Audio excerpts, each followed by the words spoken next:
Good afternoon, everybody. This is the Planning and Zoning Commission of the City of Socorro, Texas. It is May 21st, 2024, 5:30 PM. We call this meeting to order. Good afternoon, all. Starting with item number 2, establishment of quorum. Andrew Arroyos, Here. Enrique Cisneros, absent. David Estrada, Here. Julie Dominguez. Here. Osvaldo Reza, absent. Yolanda Rodriguez. Here. We have quorum with 4 commissioners present. Moving on to item number 3, notice to the public, open forum. Alfredo, do we have anyone that would like to speak? At this moment, no. Thank you. Moving on to item number 4, consent agenda. Do I have a motion? I'll make a motion. I'll second. I have a motion made by Andrew Arroyos to approve, second by Julie Dominguez. All those in favor of the motion? Aye. Any nays? Any abstain? Motion carried. Moving on to item number 5, consider and take action on the ordinance amending Chapter 46, Article 4, Division 9 of the Code of Ordinance of the City of Socorro, Texas, to add a set of conditional uses. I apologize. Mr. Botello? Good evening, Mr. Chair and Commissioners. Jose Botello, planner with the City of Socorro. Item number 5 on the agenda is an ordinance amendment. And so currently, if you take a look at the zoning, the permitted uses for, in this case for C2, well, let me go back, I'm sorry. The zoning district regulations,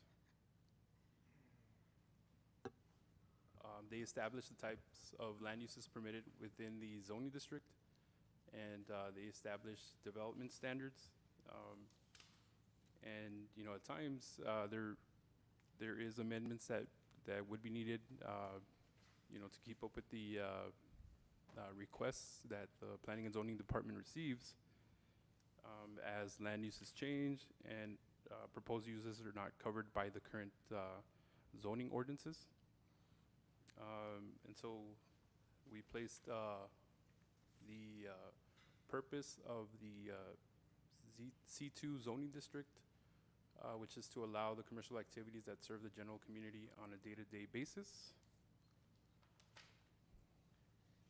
And so the next slide, you'll see all the permitted uses that are currently outlined in our C2 zoning designation. And I'll scroll through these. These are what we currently offer our constituents. These are the conditional uses which require an additional permit.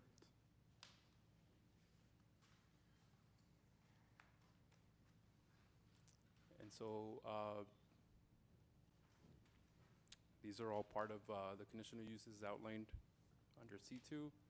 And so we received a request to incorporate pickleball paddleball in the city, but we realized that our current ordinance doesn't really state specifically, those activities. The closest ones, are movie theaters, bowling alleys, skating rinks, pool tables, which are allowed as accessory and secondary uses to the permitted uses. Or number 11, which is spas, health studios, or fitness centers without outdoor activities, but the nature of the sport involves you to be outside, so it was kind of conflicting for the department. And so this recommendation would be to add the set of permitted uses such as tennis courts, paddle tennis, archery ranges, and other similar private and public recreational uses, so that these types of requests can be allowed for future developments. And so in summary, the request is to consider and take action on an ordinance amendment to Chapter 46, Article 4, Division 9 of the Code of Ordinances of the City of Socorro, Texas, to add a set of conditional uses. And so at this time, staff can answer any questions.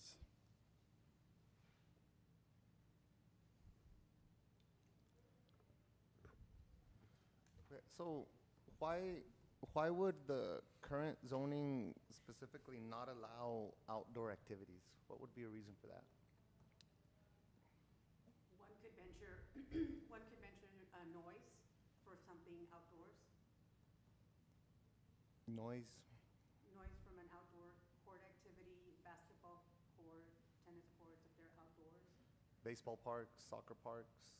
That would be one reason that someone would not, who would place that in the code in that manner.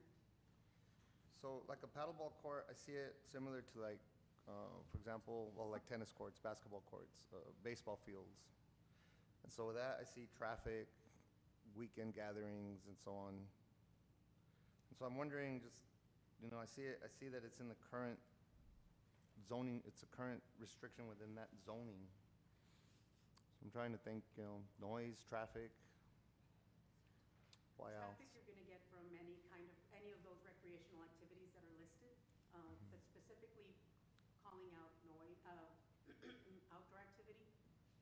That to me, seems as the most logical one, and why we're proposing that it be considered on a case-to-case basis with a conditional use permit. Okay. Case by case on a conditional use, similar to a variance maybe? Or- Conditional use permit, similar to the other items that are listed under C2. Automotive, if they want a garage, they need to request a conditional use permit. Okay.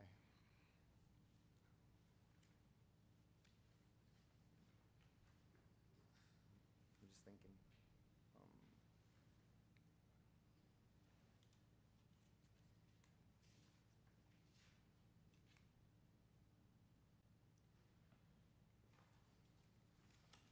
Okay, so what we're looking at, what's in red right here, it's saying tennis courts, paddle tennis, archery ranges, and other similar private and public recreational uses.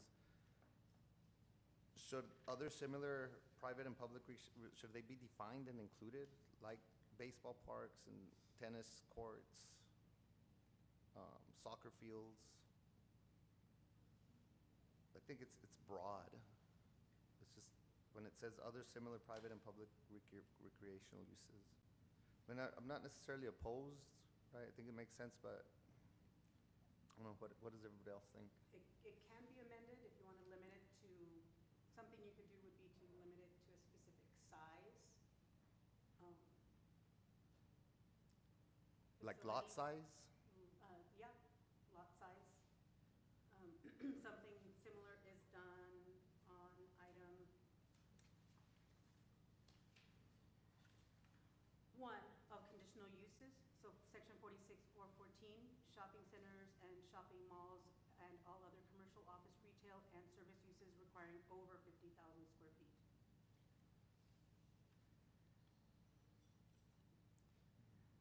And you definitely don't have to take action right now if you want to consider it further.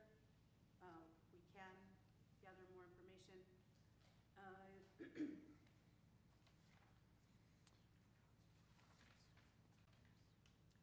So I have a question. So on the C2, a C2 that is existing already, and I come forward and I say, I want to do this to my property, and it is classified as a C2.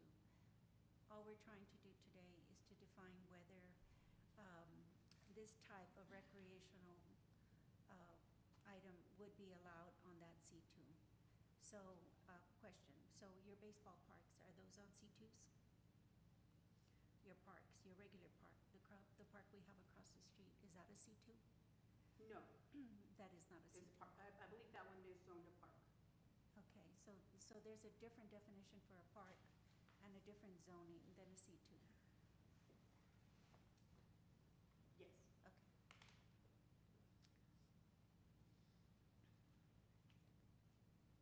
So why wouldn't like a tennis court or a baseball court or a soccer court be considered a park? why couldn't a tennis court, for example, someone coming in and asking that they allowed to build a paddle court, a paddleball court, why wouldn't that be considered a park? Like, is a park, does it not, So there would be amenities within a park. I believe that,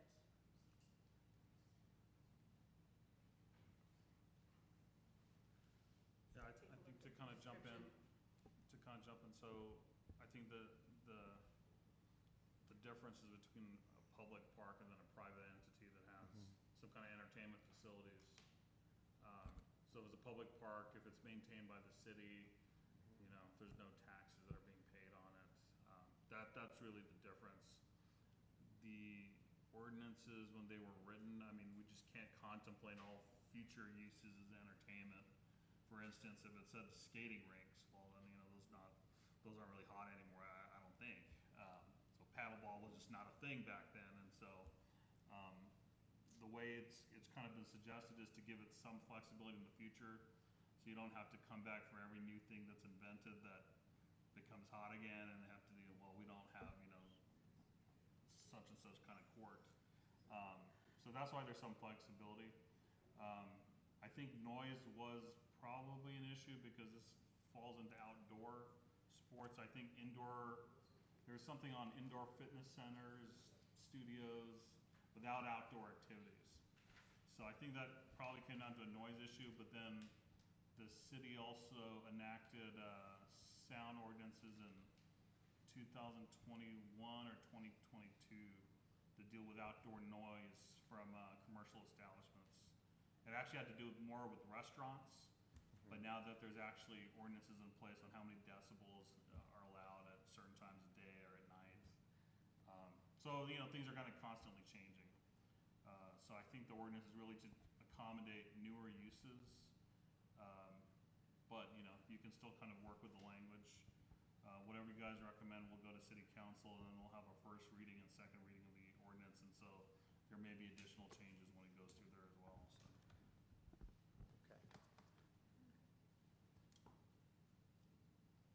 Okay, I'm good. I Anybody don't have good? any more questions. I would like to make a motion to approve. I second.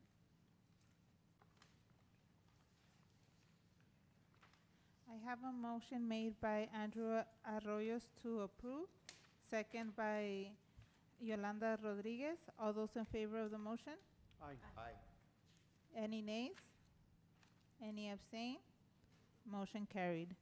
Moving on to item number 6, public hearing request for the proposed conditional use permit to allow for a mechanic shop in a C2 general commercial zoning district on the lot 6 through 7, block 3, Algodon subdivision, being located at 10109 Socorro Road, Socorro, Texas. Chairman? Good afternoon. We will open public hearing at 5:44.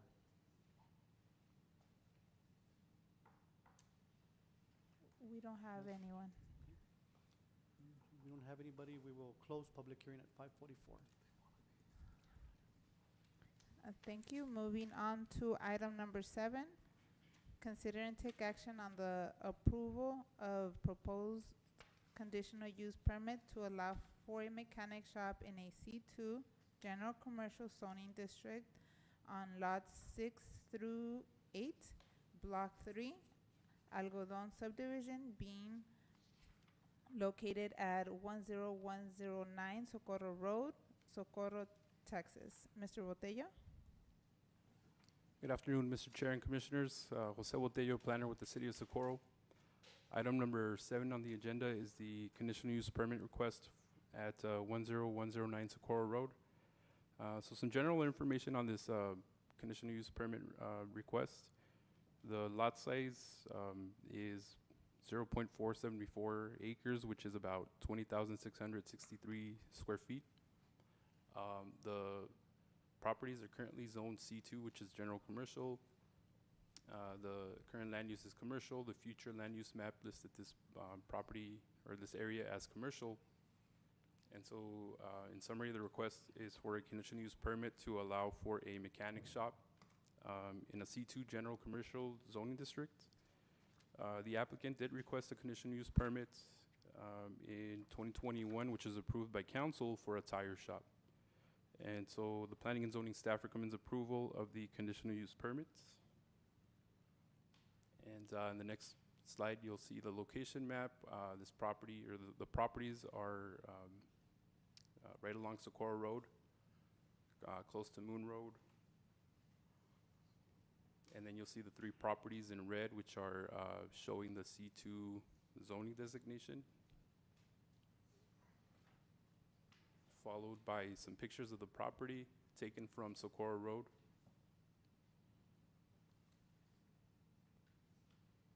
And then an aerial image, you'll see the area outlined in a yellow line.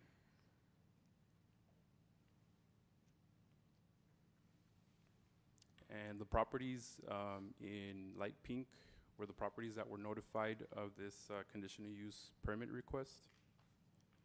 And our department did not receive any correspondence in favor or opposition for the conditional use permits. And these were the public notices that were sent to our constituents, both in English and in Spanish. And followed by the site plan that was provided by the applicants. The site plan is on the right. You can see that they have the designated parking spaces for their mechanic shop they're requesting. And they're showing a few elevations as well as a floor plan. And so in summary, the request is for a conditional use permit to allow for a mechanic shop in a C2 general commercial zoning district. And at this time, staff can answer any questions. The tire shop has been in operation since 21? Since when it's still ongoing since then? Yes, sir, correct. I will say that I'm pretty familiar with that area and stuff, and I remember it a couple of years back or whatnot. From then to now, they have made some improvements on that lot, so. And they're just trying to add a mechanic shop to it, right? Correct. That's correct.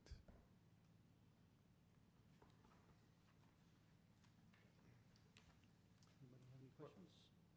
What about, like parking and storage of vehicles that are being worked on? Is there does anything come into play as far as, regulations, or do they have to abide by anything? Do they have to make any changes to what they currently have? So I'm thinking of a tire shop is more in and out, and a mechanic shop is somewhere where usually vehicles are stored for days, for a few days while parts come in. Does that come into play on this particular lot? I don't believe there was any notice of violations issued for that, but our ordinance does outline that for mechanic shops, there's additional conditions, and so some of them, one of those conditions is that only 5 inoperable vehicles are allowed in the lot, and so those types of restrictions come with these conditional use permit requests. So if they are granted the approval, then they have to abide by those restrictions, and if code enforcement drives by, they see that they have more than 5 inoperable vehicles, they're still able to cite them, but they do come with additional restrictions. Okay, and those are already in place? Correct. Okay, is there a relation between the number of vehicles allowed to be inoperable? Is there a relation to the lot size, to the size of the parcel? To the size that like a larger business would have more vehicles that are being worked on, I guess. Is there a relation there in the restriction, or? No, I don't believe so. That would have been part of the language on the restrictions for these types of requests, but there's no mention of a certain area requirements for the amount of vehicles you can have.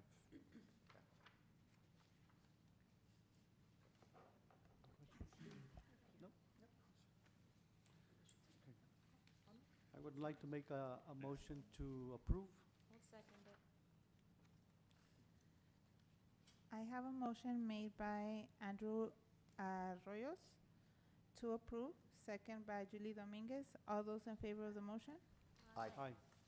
Any nays? Any abstain? Motion carried. Moving on to item number 8, public hearing request for the proposed amendment to the City of Socorro's master plan and rezoning of Lot 11, Block 15, Friedman Estate, Unit 2 subdivision, located at 367 Odaka Way, Socorro, Texas, from R1 Single Family Residential to R2 Medium Density Residential to allow for 2 duplexes. Mr. Chairman? Afternoon, we will open public hearing at 5:51. Mr. Chairman, we do have 3 speakers. Maribel Lara, if you can come up to the podium and state your name, please. And you have 3 minutes to speak. Good afternoon. My name is Maribel Lara, and I'm a community member of the Socorro area. I just have one request, if I may, with all due respect. We were wondering if there was any way that the applicant can present his project so we can have a little more idea as to what his ideas are, what his plan is to building these subdivisions in that lot. Because all we know is that he wants to build 2 duplexes, but we don't have like a visual. That way we can voice our concerns afterwards. Because I know that if we speak now, once he presents his projects, we won't be able to speak again unless we are able to speak afterwards.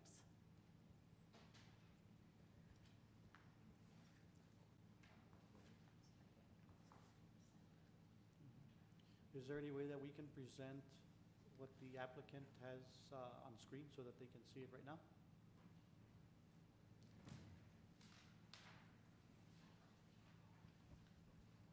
Good afternoon, Mr. Chair and Commissioners. Jose Botello. So we just have the information that pertains to the request for the rezoning. The applicant, Mr. Gonzalez, is here, but I don't know if he would be willing to do so. That would be at his discretion, but what we're presenting is the information or the documents that are required for these rezoning requests.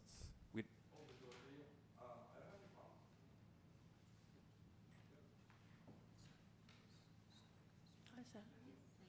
Yes. Thank you.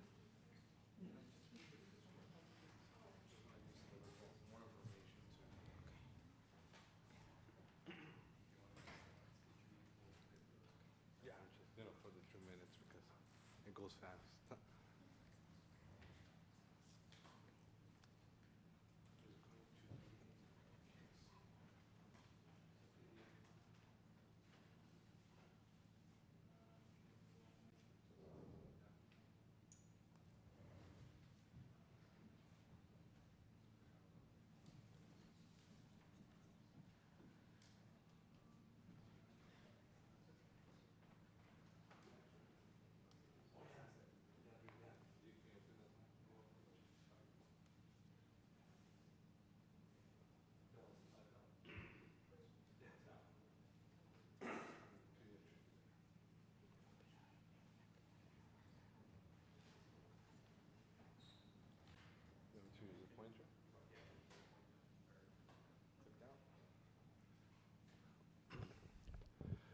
Well, good afternoon, everyone. Well, to clarify a couple of points, I don't want to make a subdivision on the 367 Hodaka Way. I just want to have, or would like to have the same opportunity you gave to Mr. Barraza for the 391 Telapa. Basically, the street behind Hodaka, it went to the same process of rezoning. As you can see, it's just a duplex. I don't want to do anything, big or different from that. I just want to have permission from the neighbors to do a duplex. I would like to maximize my opportunity to have two duplexes, but as you can see, it's not gonna be anything crazy that is going to change any aspects or big aspects of the area. I did include more information. It's not changing. Again, that's going to be the lot that was rezoned years ago. Again, the same opportunity that they went through, and that's what I'm asking you. And those are the pictures. Again, another concern that it was brought in the last presentation is that taxes will go up. Here, I have used a property, 366 Hodaka Way, that without having anything at 367 Hodaka, property taxes went up 2022, 2023. I don't know, you can go to the next slide. 2024. Again, that was one of the biggest concerns from last year. Oh, my property taxes are going to go up. As you can see, property taxes, without anything being there, have increased. Like how? With these big residential projects around the area, these big commercial projects around the area. That's the only thing that I'm asking for at this point, is that I'm not going to do a subdivision. I'm just asking you to be, again, fair in a way, like you did with the neighbor at 3191 Tulip Street. Again, I'm not doing anything crazy. Another thing that was brought, or last year, is because it's between two lots. This lot that is a couple of streets up, it was rezoned back in April, and it's basically the same lot as mine. I don't see the big difference of doing this lot rezone as the same as I'm asking for to a 367 Hodaka. Again, I'm not asking to I'm not gonna build a 10-story building or anything like that. I'm just asking you for you to consider giving me the opportunity to do a project similar to the one at 391, which I'm pretty sure that you know this neighbor because they went through the same process as me. Apparently with this neighbor, nobody got against the project itself, and that's what I'm just asking you. It's not gonna change anything. Another thing that was brought up last time, potholes, we don't have any more, and we don't have enough parks or anything like that. This is the perfect opportunity to ask them. It's not gonna change anything. And I don't know if that's the last slide. Again, it does prove that previous lot was rezoned back in April this year. Again, same size as mine. I don't know what's gonna be their use, but again, I'm just asking to do something really small that is not gonna affect anyone, and that's about it. I don't have any more questions that I can answer. Something similar to that picture, that's what I'm asking for, which is going to be a couple duplexes. Again, I would like to maximize the opportunity to have two, but again, it's not gonna be anything crazy that is going to change, I guess, the way of everyone lives in there. Thank you. That's it. Thank you. So we can have our first person. Ms. to come Lara, back would up. you like to continue? You have 2 minutes left. Ms. Lara?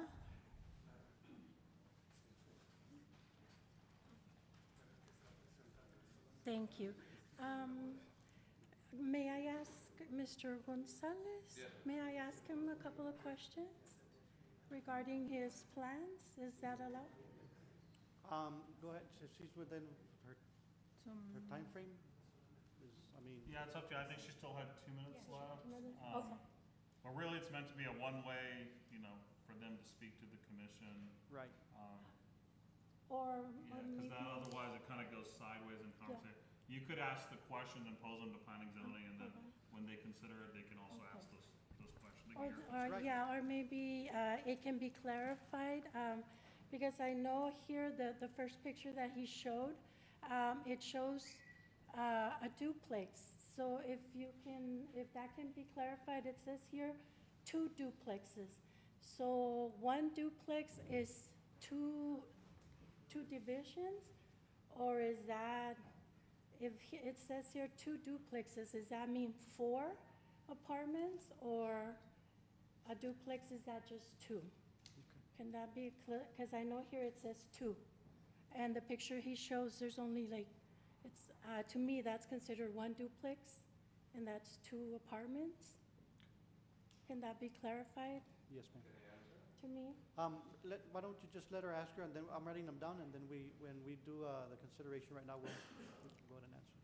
Because the picture that he showed, the last one, that's his idea, and I see more than two apartments. I saw maybe like four. So my concern is, where is that gonna fit in the lot that he's trying to build on? That was our first concern the first time. Can anybody clarify that? for Yep, me? we'll clarify it right now when we go into the consideration. So right now, we'll take the questions, and then we'll ask them right now to planning and zoning. Okay, all right. Once that's clarified, so my concern is, the lot is, some of the pictures that he showed, those were built, if you notice, that some of them are built on corner lots. There's plenty of space, there's plenty of room. The first picture that he showed about the duplexes, if you notice, it's an open space. It's not bothering anyone. There's plenty of space for parking. The lot that he's wanting to build on, it's a little enclosed, Ms. and later Lara? on, we're gonna show. I'm sorry? Sorry to interrupt, your time is up. Okay, my sister will continue. Thank you all. Thank you. Now, Mr. Ramon Lara?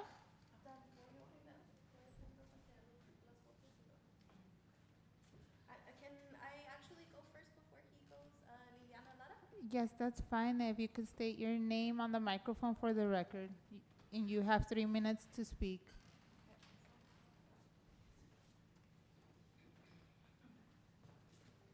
Hi, my name is Liliana Lara. I'm actually one of the neighbors that lives right across from the property where he wants to build.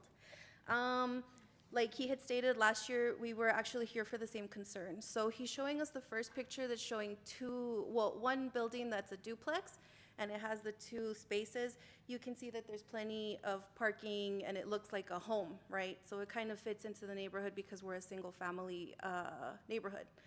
But he's telling us that his plan, if he's allowed, he wants to build more than one duplex, which is gonna be 4, and that's where my concern is coming in, is where is all of that gonna fit?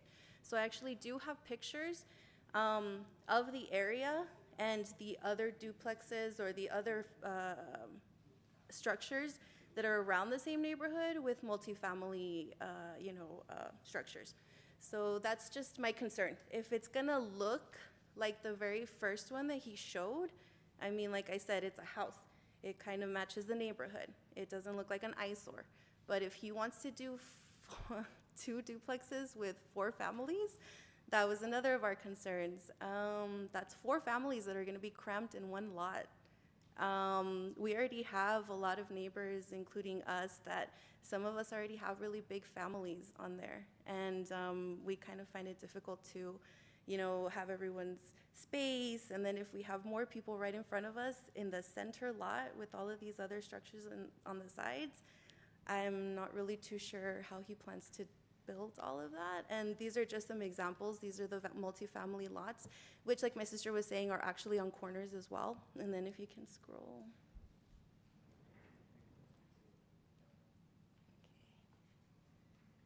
And these are some other ones that they do have as well. As you can see, those have plenty of space for a lot of parking for the families. And if you can see in comparison on the right, I'm not really too sure where all of that's gonna fit.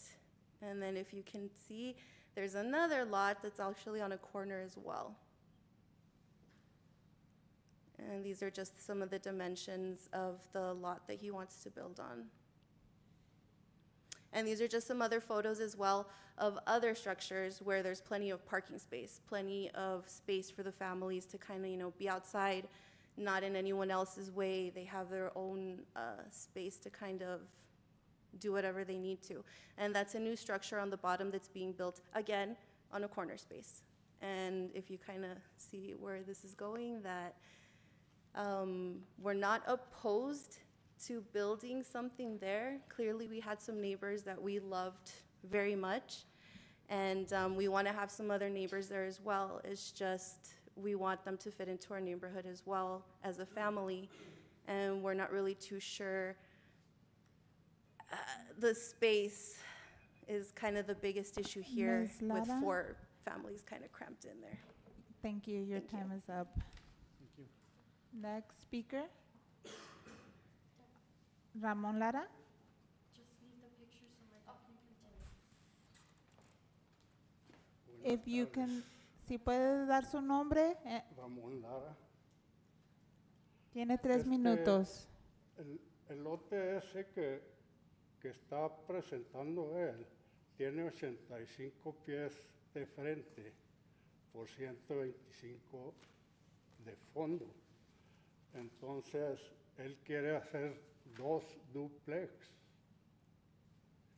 Y pienso yo que en un terreno tan pequeño como ese, no hay qué espacio vaya a dejar para que la gente que vaya a vivir ahí esté cómoda. Porque si miraron ahí, él está construyendo en lotes mucho más grandes que ese y le queda espacio todavía para construir lo que él quiera más. Ahí nosotros somos una calle, 14 lotes, nada más.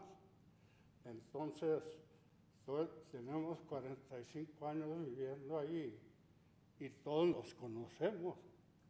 ¿Qué va a pasar si él llega a meter tanta gente así ahí? Es lo que toda la gente ahí en las audiencias pasadas traje yo firmas, donde la gente no está de acuerdo con eso tampoco. Y ahora volví a hablar con ellos y están en la misma posición de que nadie está de acuerdo de que se cambie de zona.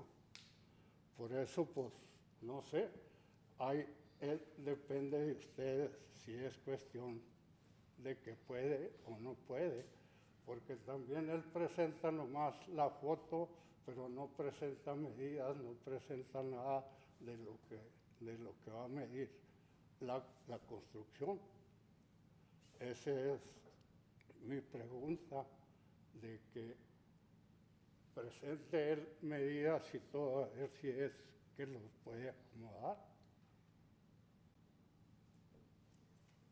Gracias. Gracias. Gracias. Thank you. We have one more, Rey Olivas. See if you could step forward and give your name, please. Mi nombre es Rey Olivas. Y también lo mismo, como miró el señor Ramón, lo mismo la foto que él presenta se mira muy presentable en un lote de ese tamaño.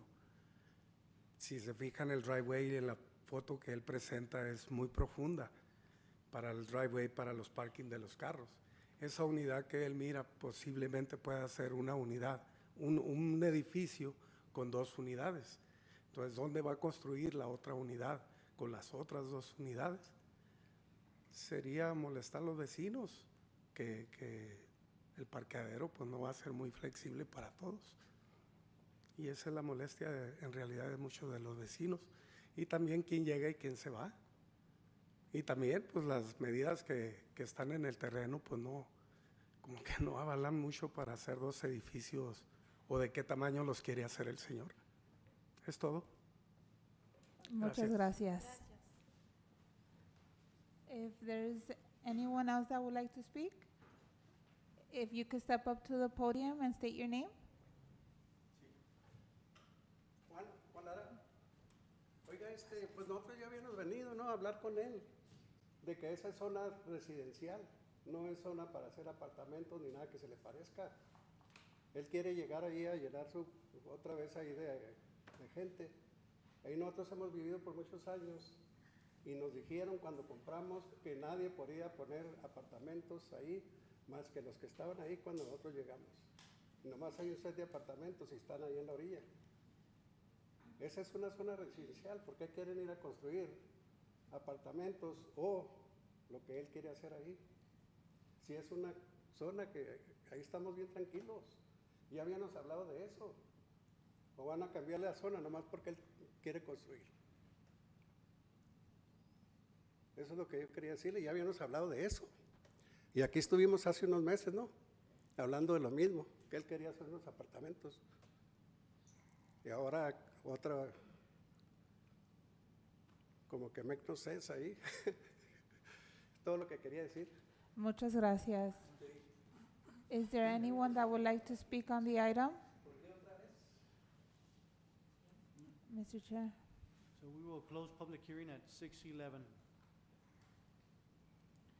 Thank you. Moving on to item number 9, consider and take action on the approval of a proposed amendment to City of Socorro's master plan and rezoning of Lot 11, Block 15, Friedman Estate, Unit 2 subdivision, located at 367 Odaka Way, Socorro, Texas, from R1 Single Family Residential to R2 Medium Density Residential to allow for 2 duplexes. Mr. Botello? Good evening, Mr. Chair and Commissioners. Jose Botello, planner with the City of Socorro. So item number 9 on the agenda is the rezoning request at 367 Hodaka Way. Give me just one moment, please. I'm sorry. Okay. Thank you. So some general information on this request. The lot size is 0.2439 acres, which translate to 10,625 square feet. The current zoning designation for the property is R1, which is single-family residential. As you saw in the pictures provided by the constituents, the lot is currently vacant, and the future land use map listed this area as a single-family residential. And so the summary of the request is for approval of a rezoning of a property from R1 to R2 to allow for 2 duplexes. The planning and zoning staff recommends approval of the rezoning request. And so in the next slide, you'll see on the location map, the property is on Hodaka Way. The property is close to Passmore, rather close, right, to Passmore. And then you'll see on the next slide the area in red, which is the property requesting to rezone to R2. You can see also some, an R2 and an R3 within the vicinity. And so these were pictures taken of the property from Hodaka Way. You can see that the property is currently vacant. And then followed by the aerial image of the property. And so this is the subdivision zoning map. You can see from a larger scale, this subdivision has currently a majority of R1 single-family residential lots. I don't know if you guys can see, but there's 3 R2s and 1 R3 within the subdivision. And so part of the requirements for rezonings, we provide notifications to constituents within a 200-foot radius of the property. The property is shown in light purple. We're notified of this rezoning request, and followed by the letters that were sent out. And so I guess to answer some of the questions, like Ms. Lara, so what you're seeing here is the site plan that was presented. The top portion in green is where the ponding area would be located. The dark gray would be the footprint of the duplexes. And you can see that the applicant is providing parking within the lot for the residents. And those are part of the requirements for multifamily residential developments. It's 1.5 spaces per unit. And so the applicant did provide sufficient parking spaces for the duplexes that he's trying to establish. And so the city of Socorro's ordinance does limit or does provide a measure for density for these properties, which is 15 units per acre. So when you do the math, based on the acreage or the square footage for this property, the applicant is allowed to build 3.6 units, right? So if you round it up, it would be the 4 units, which is why he's requesting the 2 duplexes. And so in summary, the request is for approval of a rezoning from R1 to R2 to allow for 2 duplexes.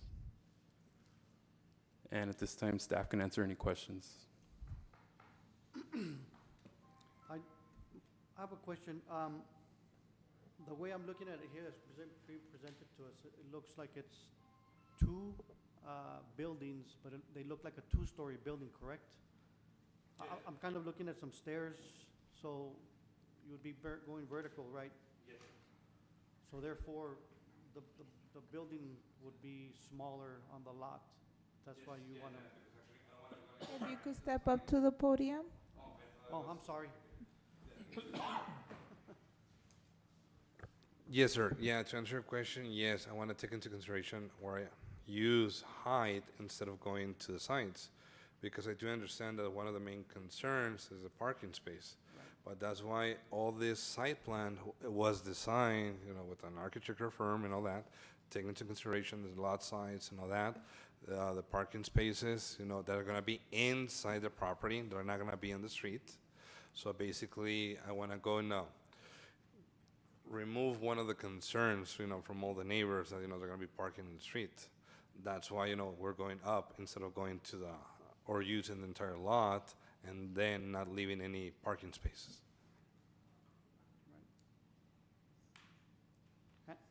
And how true would that stay if, so has there been something else that has been presented aside from this one at other times, or is this the new one that you're presenting that you want to stay true to? No, actually, it's not that I want to, I have to, because if not permits, they're not going to get approved.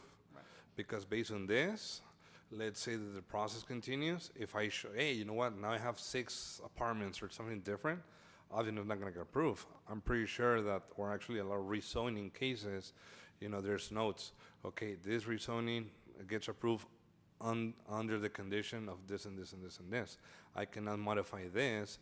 I just wanted to go and illustrate specifically to the lot of family that I'm not planning to do anything crazy and all that.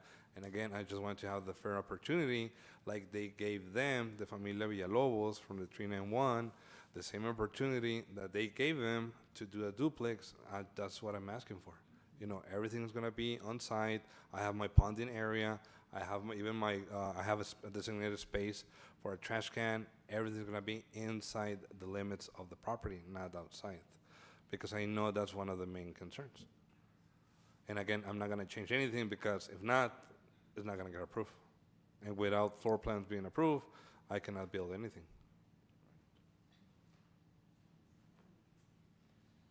So do you have a picture of what these apartments would look like? Not with me. I don't know.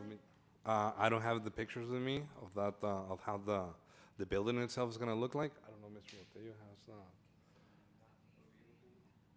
Yeah, I don't have it right now. That's just the footprint of basically how everything is gonna be done in the sign. Again, it's not gonna be anything taller than a regular 2-house story home. That's going to be the same size.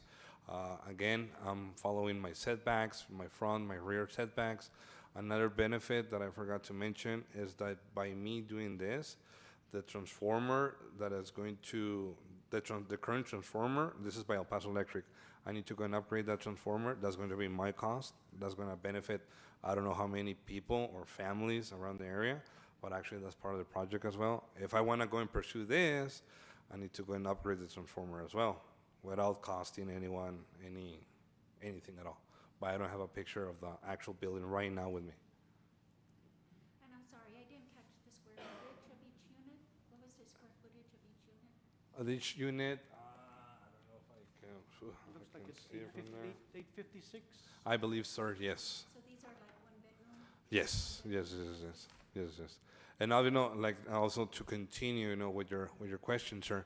Let's say that I do change something instead of having two duplexes. You know what? Let's make a triplex, so I can go and create. Again, I'm gonna keep everything within the limits, because if not, Mr. Botello knows I'm not gonna get approved with floor plans.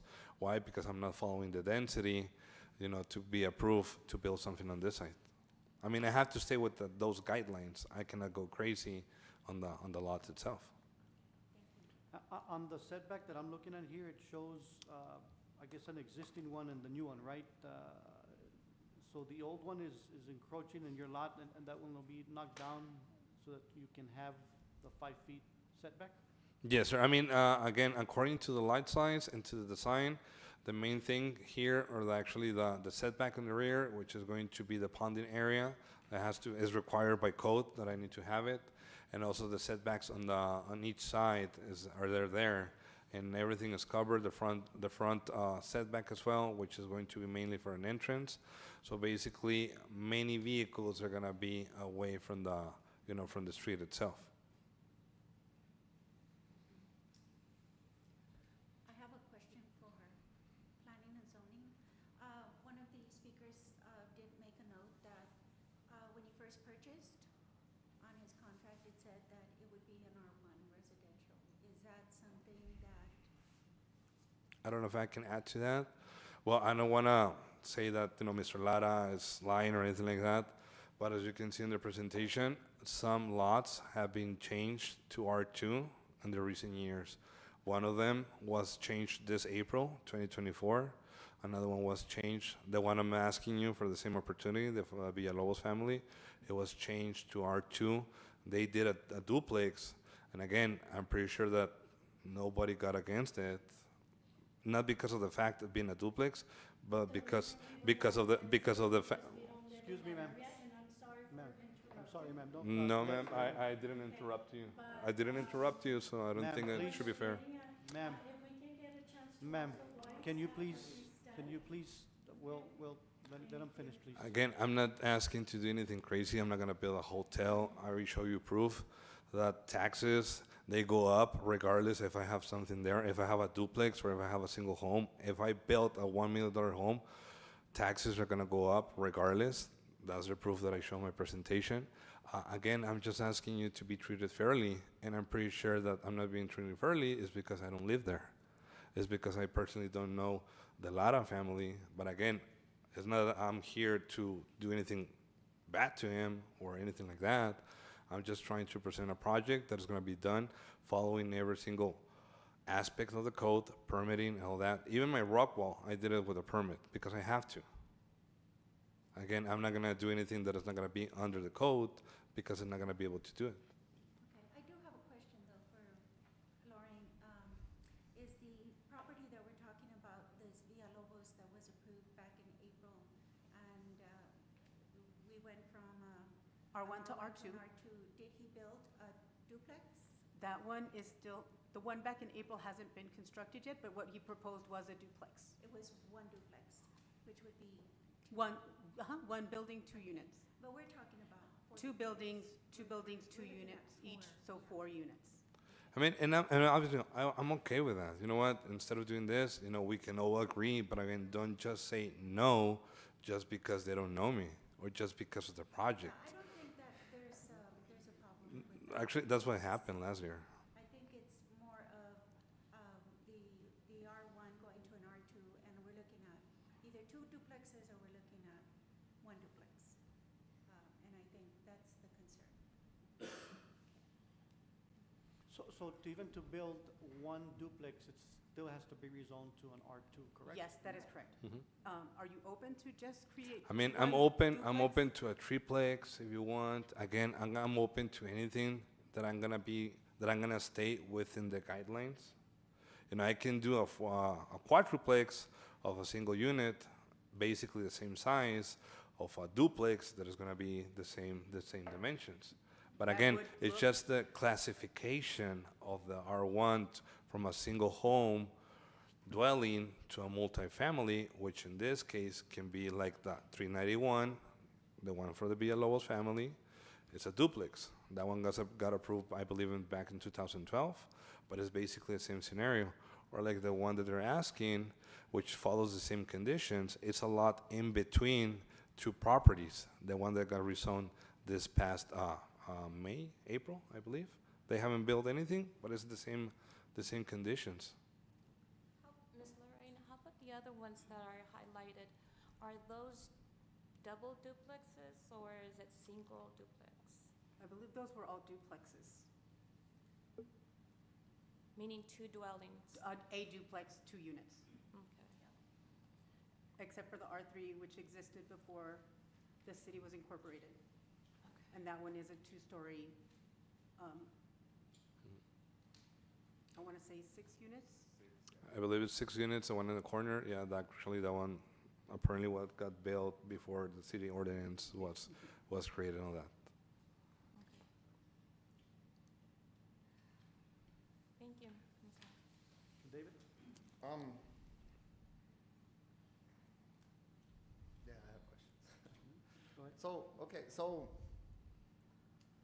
a few, I want to say within the last year, we discussed adding to the ordinance a new zoning category that would allow mixed use within subdivisions. So for example, we had discussed zoning that would allow for multifamily and then maybe some commercial. And for the example was maybe lots like this could allow for apartments on the upper level and then maybe like a beauty parlor on the first level and so on. That type of zoning, has that gone forward, or can you refresh my memory on that? Yes, that is the mixed-use zoning. And it would allow for more than one type of use, but this is all residential. More than one type of use? As in, as you described, Okay. commercial, an office, and a residence on the same lot. Is that going forward? It, Or, Go or, ahead.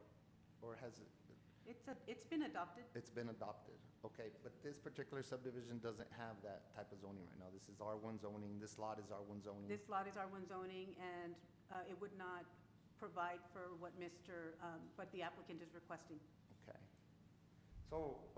So what I'm getting at, or what's on my mind is that the only guideline that we have is that there's 15 units per acre, which gives us 2,904 square feet per unit. But that's more of a large parcel, multifamily, large apartment buildings, because when you get the 2,904 per unit, it's high density building. It's for apartment complexes.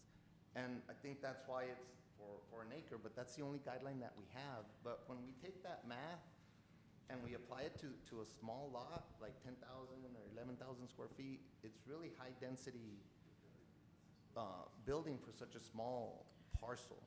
And so on something like this, it just seems that using that same guideline, it just presents issues like what we have the homeowner saying, there's too many apartments for such a small parcel. And in this particular case, we even need to round up by 100 feet times 4, which is actually 400 square feet. The lot is small in square footage by 400 square feet. It's short by that much square feet. And so I think we need to have a guideline. If it's not in the ordinance, I think we need to have it, and I think we need to say, okay, minimum 5,000 square feet per unit. And so something like this would allow for a duplex, and it would help us move forward, right, on making these decisions, because there's a lot of these that come up.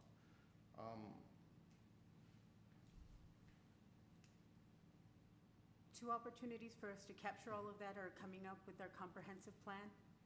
We are revisiting the land use map and all of the land use categories. So that's an opportunity. And then following that will be the ordinance rewrite. So there are lots of inadequacies, gaps, areas that need to be clarified, strengthened, just to help us better understand better implement what the goals of the plan are. And the general mixed-use zoning district was enacted in November of 2022, and it is, does say a mixture of housing types and densities. Just as reading through it, you know, these design principles shall serve as guidelines and compliance with the guideline within a mixed-use development shall be determined on a case-by-case basis as part of a master zoning plan.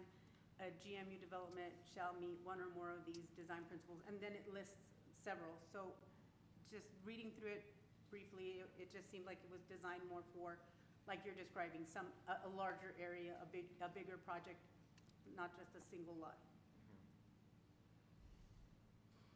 A bigger project, a larger, like an entire subdivision would be zoned under that category, rather, it couldn't be used for a specific lot. It can, it should be, it's a zoning designation within our list of zoning districts. It just seems very open to interpretation. Okay. So I would love to build 4 units on 10,000 square feet. I really would. I think it's a great idea, right? But I don't, on the other hand, I don't think it's, I understand the mixed use, but when we have homeowners that have lived in these subdivisions many times for decades, sometimes multi-generations, they're in subdivisions that have been established for many, many, many years. And now we're here with vacant lots, and then it comes in front of us, and we're asked to, you know, to vote on it. And so I think a compromise, going back to, you know, to getting the ordinances or whatever we need, like the guidelines in place. But on something like this, I think we need to have something in place within us to where it's, you know, something at the board level where it's 5,000 square feet per unit. And so something like this would be a duplex would be allowed. And I think that's a compromise for the applicant and then for the neighbors that live in that subdivision. I don't think 4 units, I think, is just high density, although personally, you know, it's great for the applicant, right? But it's just, it's too many units per lot, for a lot of this size. When you start talking about an acre, well, it makes a little bit more sense, but on something like this, it's too many units per lot. Okay, so one last question, I guess, and I think I didn't quite catch it, but there were, on the other ones that got rezoned recently, there weren't any conditions on there, like to where they were limited to only 2 units, to only a duplex? That I'm sounds trying to familiar, remember. but I can double check. I just don't remember the address for the latest one. I have it on my presentation. It was what? Peters. On the other one that we voted on before? The one that they referenced. The street sounds familiar, but I don't even know. I don't remember.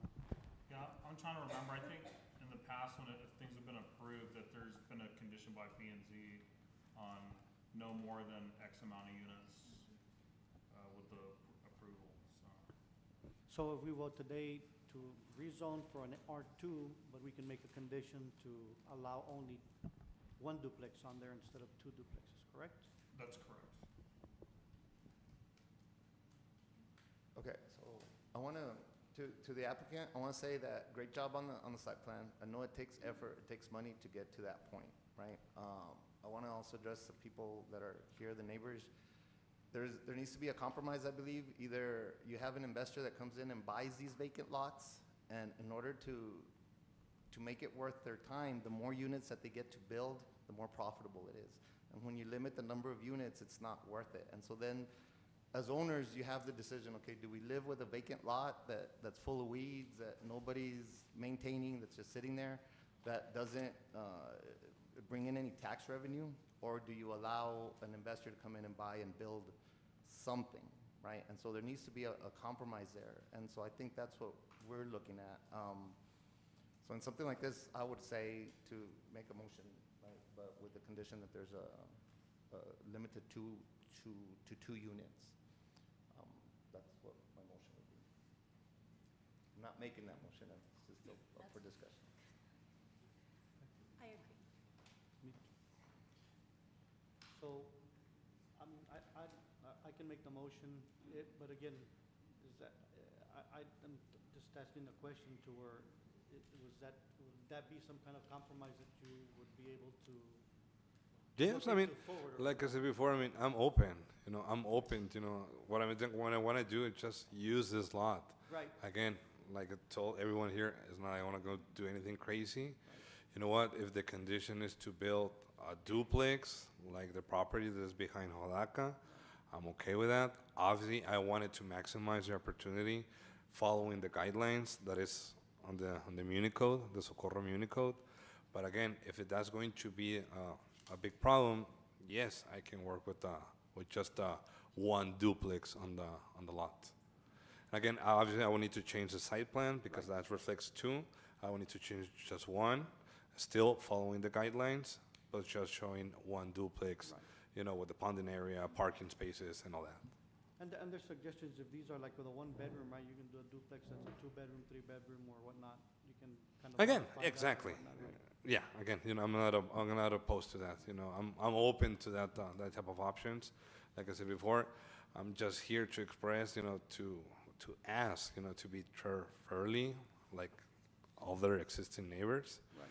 And the proof is there. It's not my opinion. The proof is there, which is totally different from what I believe to what I can show you. I'd like to make a motion to approve with the condition that only one duplex be allowed, not two. And I think maybe to clarify, one duplex with how many units? Maximum? Okay, so with the I know. condition to approve with one building with 2 units on there, max. Whether it's a 2-bedroom or a 3-bedroom unit or not, but just two units per building, and just one building. Okay, so one building, so it's gonna be one dwelling. One duplex. Yeah, one dwelling, and basically each unit, how many rooms can I have? I mean, That's if still, you- if I follow following the guidelines Right. of the, okay, Correct. okay. Do I have a second? I'll second it.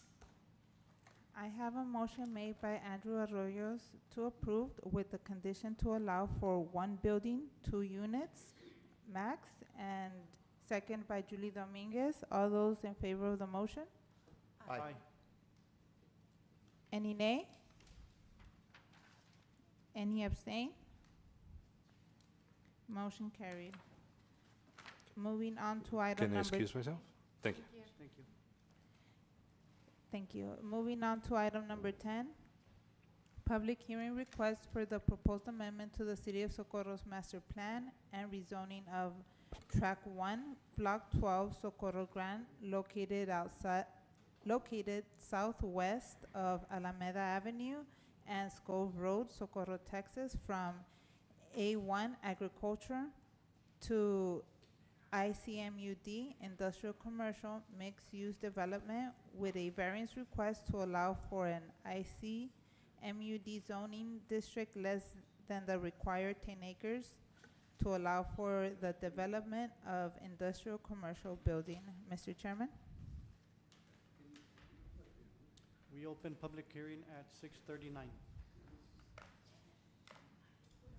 anybody?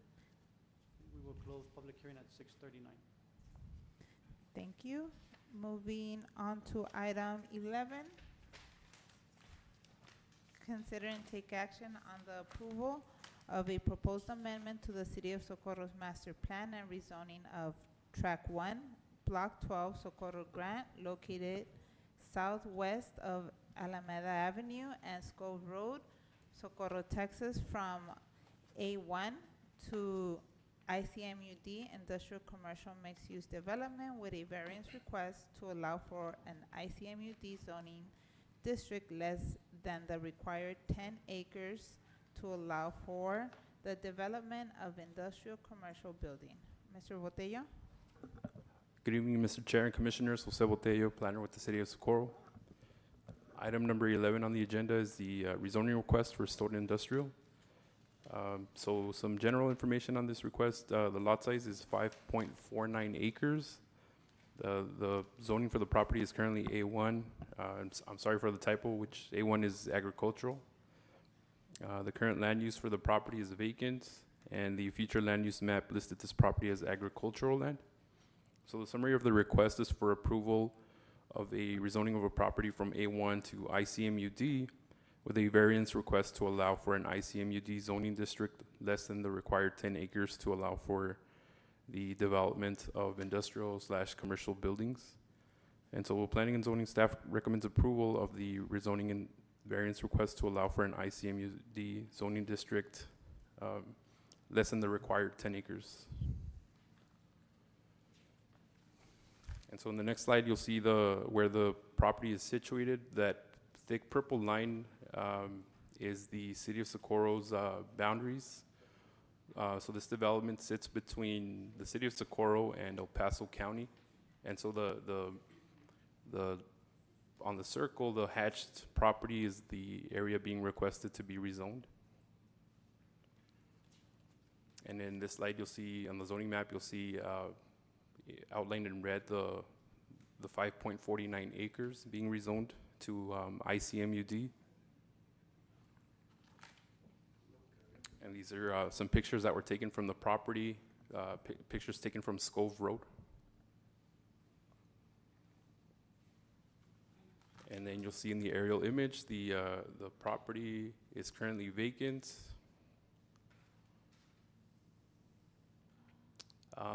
Constituents within a 200-foot radius were notified for this rezoning request. You can see that the properties in teal were the properties that were notified for this rezoning. And as previously mentioned, so these letters were sent in both English and Spanish to our constituents. And so in the next slide, you'll see the development plan showing what the purpose for the rezoning request is to establish a warehousing business, and you'll see the two buildings. You can't see the line, but there is a portion of the building on the left, which is within the city of Socorro. A portion of the warehouse would be within our boundaries.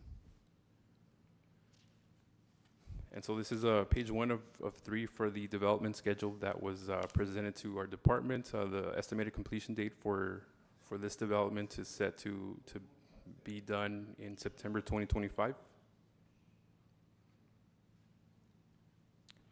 And so part of the requirements for these requests, we do require traffic impact analysis reports. And so they're typically pretty lengthy, sometimes over 100 pages. So what we try to do is summarize the information that is outlined in the report. In this case, this slide, you can see the existing traffic counts on certain areas that this development might impact.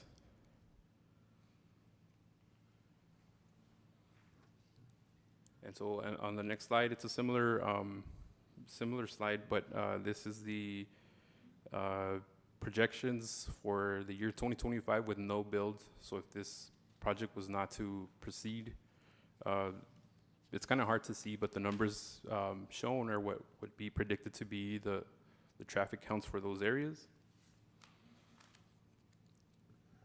And so in the next slide, you'll see what the projected numbers would be if this development was to proceed and the development would be built. And so our findings were that there would be, minimal impact to the traffic along Alameda Avenue. And so in summary, the request for approval of a rezoning of a property from A1 to ICMUD with a variance request to allow for an ICMUD zoning district less than the required 10 acres to allow for the development of industrial/commercial buildings. And at this time, staff can answer any questions. We also have the representative and the applicant present to answer any questions as well.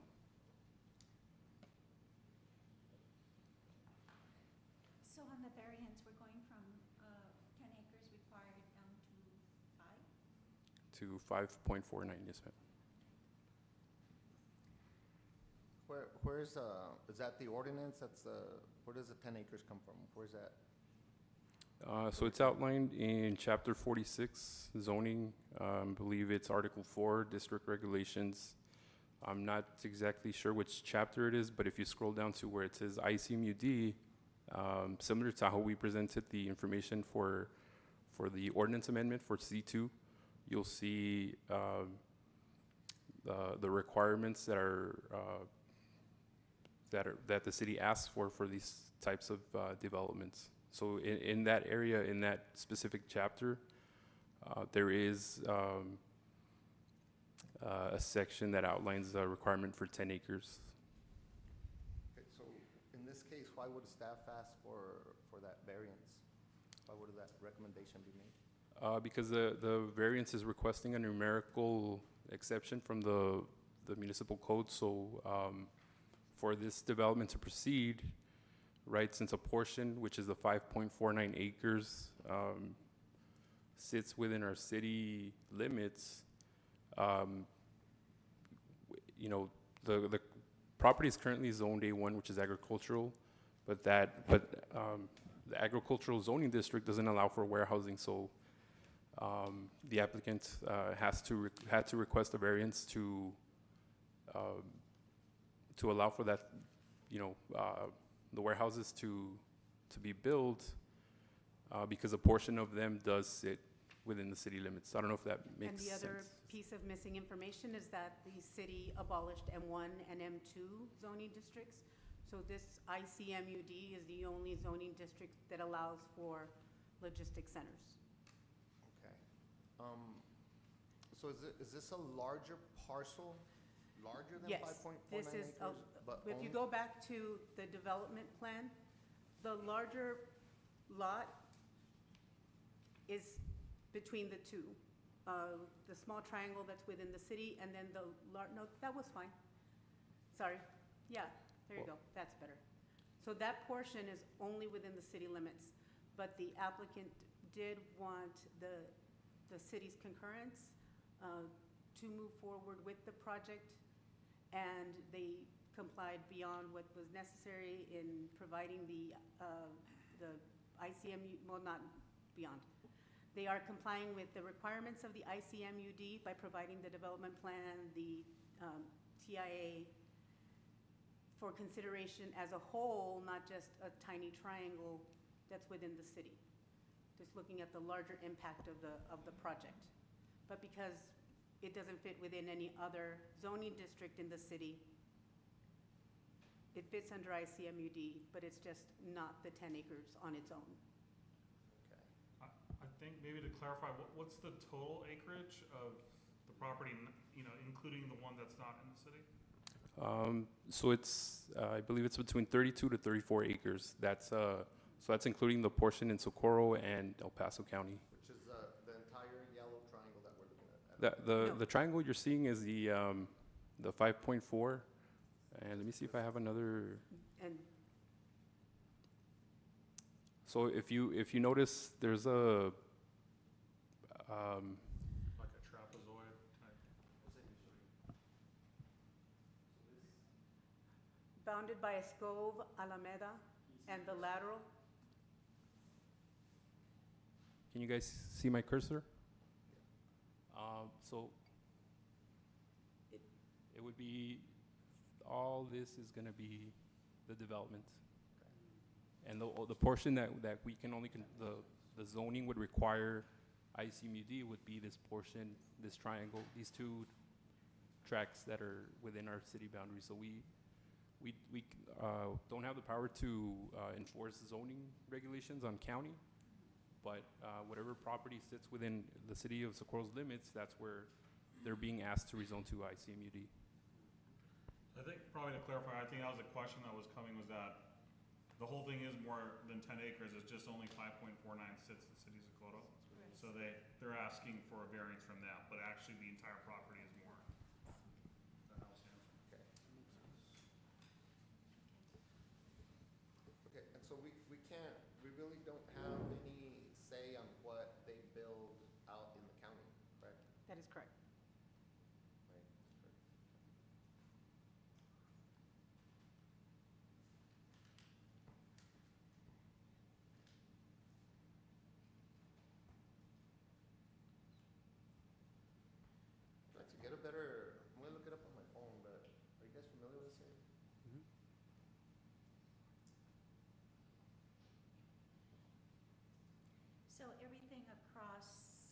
the other side, all the yellow, is that residential? To the north is Bejar Estates. Those are largely single-family residential. Across the street on the east, on the west, I'm sorry, on the east is the current Ryder Logistics Center warehouse. Oh, okay. And another larger logistics warehouse that is vacant. To the, I can't tell my directions.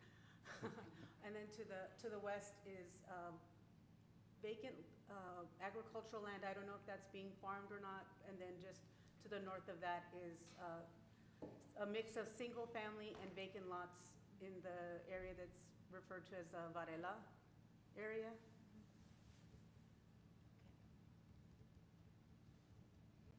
And we don't have anybody here from any of the letters, nobody responded? Staff did not receive any notifications either in favor or against the project. Can you put that map up showing the 250-foot radius? Okay, where does, the 250, I guess, it's ordinance, is it state law? 200? Yes. The 250? Because in a case like this, I don't see very many people that it affects, but certainly the entire warehouse being built affects the entire subdivision that's there, right? But by law, we just need to notify. Okay, is that city ordinance, state, or state law? It's both, actually, yeah. The ordinances, they mirror the Texas local government code. Okay. Do we need to consider the width of Scove Road? Is it Scove or Scovey? Scove? I've heard it pronounced both ways. Both ways. But the applicants have the access to Alameda. They are not proposing any access to SCOV, which is cities, that section there. Oh, I see. Okay. Yeah. So the other parcel Would has frontage access. on Alameda. Okay. Hi. Good evening, Commissioners. I would like to add to your question on Scove Road. There's an irrigation ditch that will separate the property from the residential development. Excuse me, ma'am, may you state your name for the record? Oh, I'm sorry, Lynette Nevares with Tren Associates. So there will be a physical barrier between the proposed development and the residential development, the existing one. And the access would be through Alameda, correct? Yes, that's correct. You had a picture of the site plan with the footprint of the structures? Yes. Can you point to your access points? I think I see it on the lower right, but, oh, I see them. Yeah, there's one here. Can you see the cursor? Yeah. Yeah, there's one here, and then there's another one here. And right here. And there's an irrigation ditch that runs parallel to Scove Road all the way to Alameda? Is that-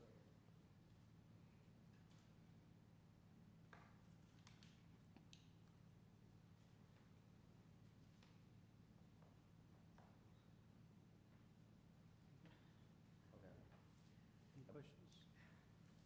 Well, it's not so much the project itself, it's just the general location of it, right? But I don't think we have much say in that, correct?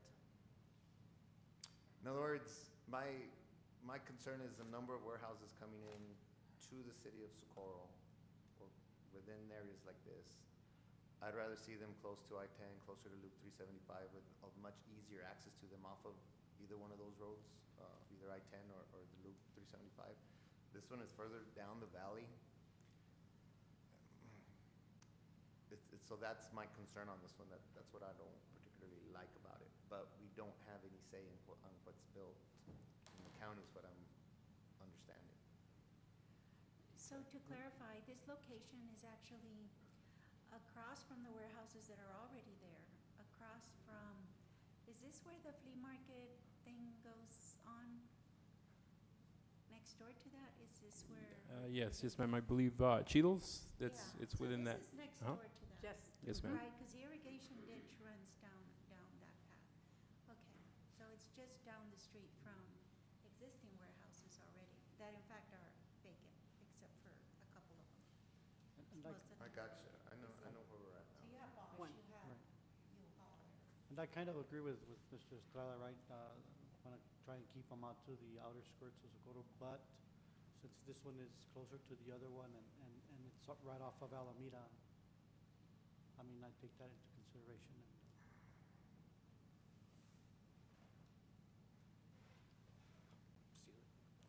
Hi, Ricardo Felix with Strain Associates. We understand the traffic is something that you guys we've heard before here. We want to remind you guys that the TIA did include these level of services for North Loop, and it remained the same. So even with the development, the level of service still stays the same. So I think right now it's a B. Yes. And using this development and adding the traffic generated by this development, it still stays as a B. So level of service goes from A to F being the horrible and A being perfect. So just wanted to let you guys know that traffic here would still be level B according to the TIA study. I'll say that I just think they're eyesores, right? The one that's across Chilos, it's a huge development, huge. It's been there for many, many years, and whether it's vacant or not, I don't know, I see very little traffic coming out of there, but put it in just blatant, they're eyesores. Economic activity, we can take all that into consideration, but I think that we should make some type of recommendation to city council on what we're thinking. If we're all on the same page and say, look, we don't think that you should, or at least consider that our opinion is that they shouldn't be allowed so far into the interior of the city of Socorro. This one's right on the outskirts, right? I understand the boundary, but they're far from Interstate 10 and far from Route 375. And this is just gonna continue to happen. We're gonna catch these, and we're gonna be seeing these all over the place. Which again, I'm all for, economic activity. I think it raises everybody's values in one way or another, but we need to be conscious of where the location is allowed. So I just don't know how to proceed at this point on, I don't know if we can deny this based on the fact that it's being built on county land, and just a small portion of it is in the city of Socorro. I don't know how to move forward on that. Commissioners, actually, for the small lots that it's within City of Socorro, we're just requesting the rezoning to have ponding and parking.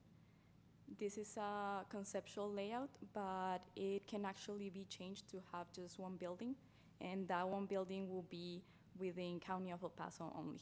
City of Socorro will just have ponding and parking. We don't have any, I'm sure, I know we've discussed it, but regarding like the ETJ, that's out the window, right? We don't follow that anymore. Am I correct? Like having With a say respect to the with- ETJ, the city only has jurisdiction over plating. Over plating? Plating. So when we review subdivisions in the ETJ, they need to follow our subdivision ordinances per our ordinance. But in zoning, that isn't the case. We don't have zoning jurisdiction in the county, and we don't have, because there is no zoning in the county. Okay.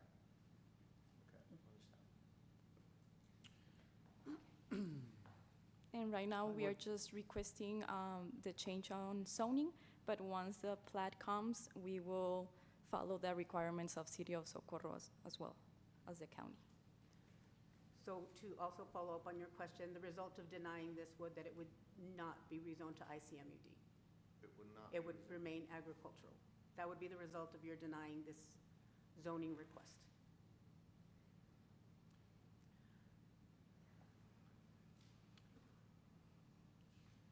Okay, and so they're only using the area of the rezoning for ponding? Is that Yes, that's correct, for ponding and parking. ponding and parking?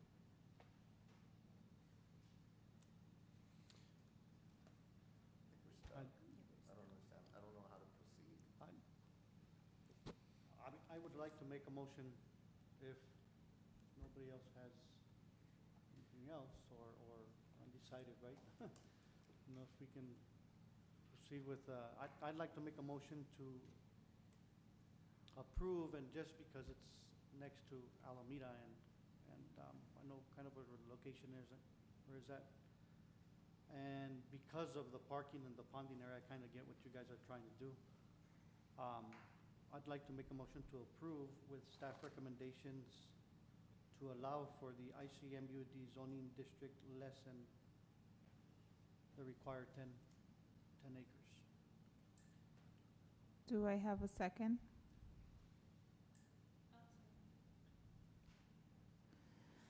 I have a motion made by Andrew Arroyo to approve, second by Julie Dominguez. All those in favor of the motion? Aye. Any nays? Any abstain? Motion carried.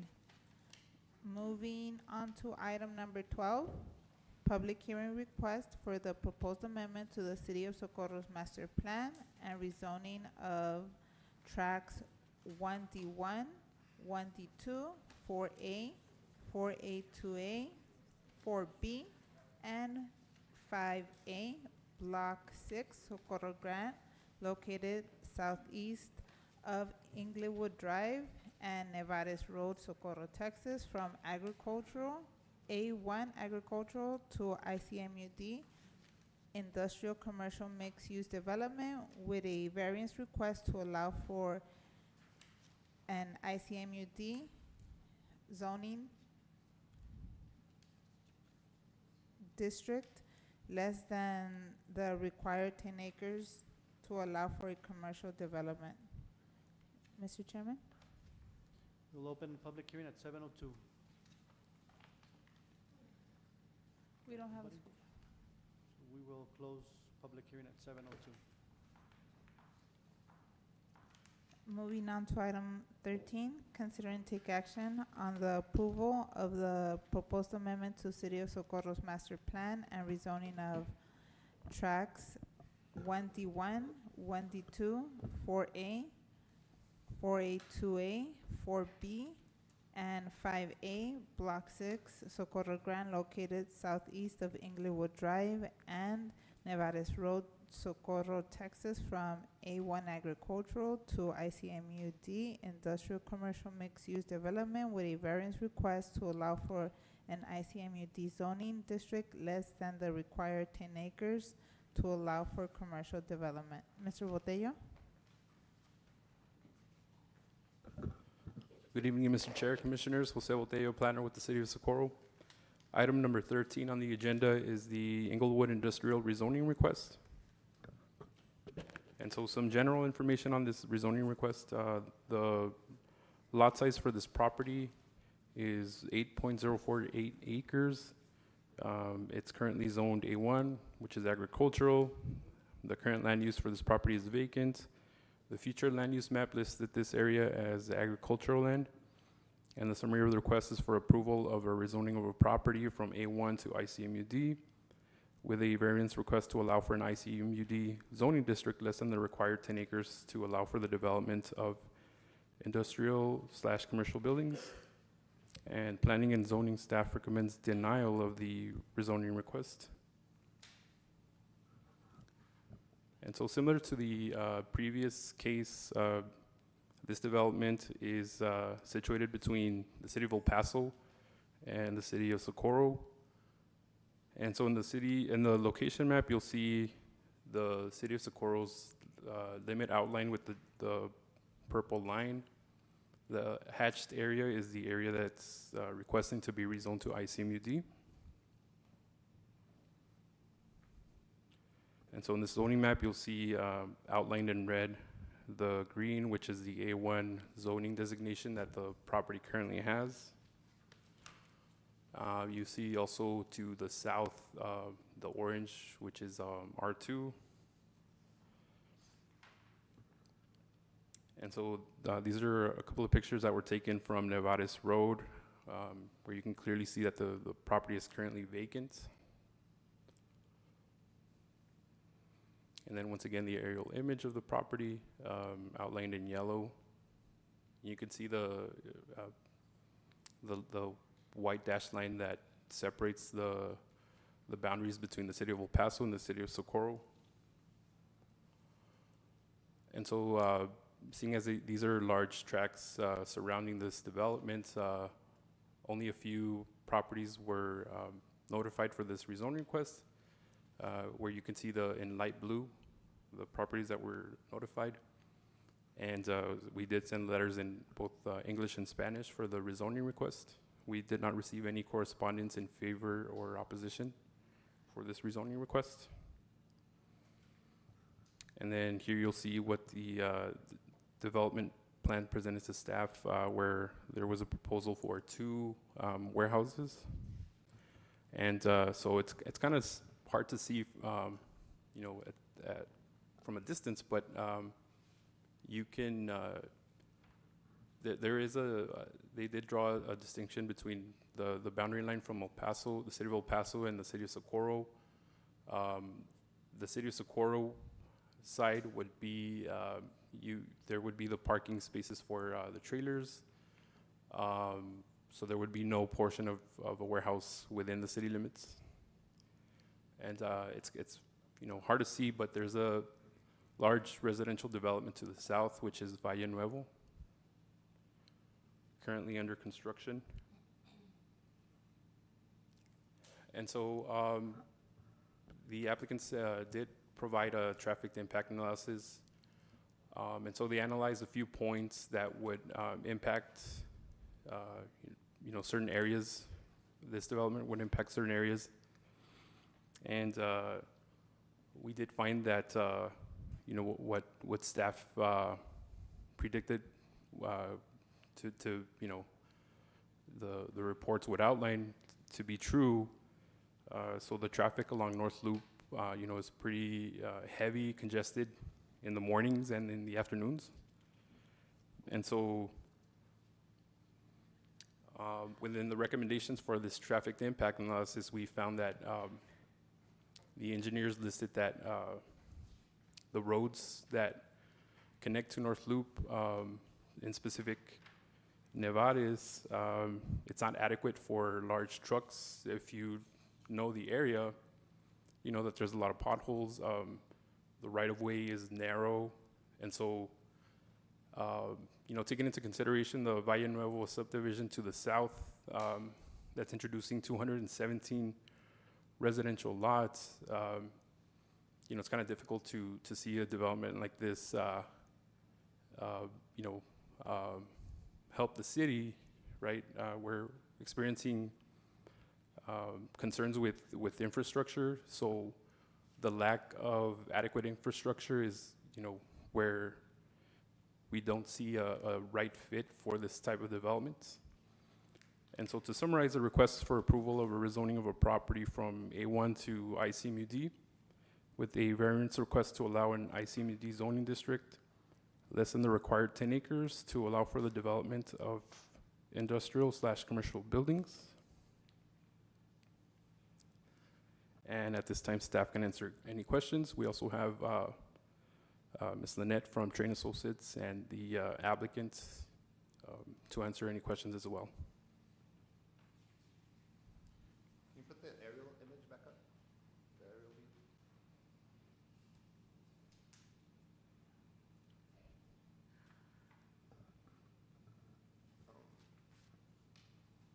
Can you go back to the other one that shows the footprint? Okay, show us where the boundary line for the city of Socorro is at right there.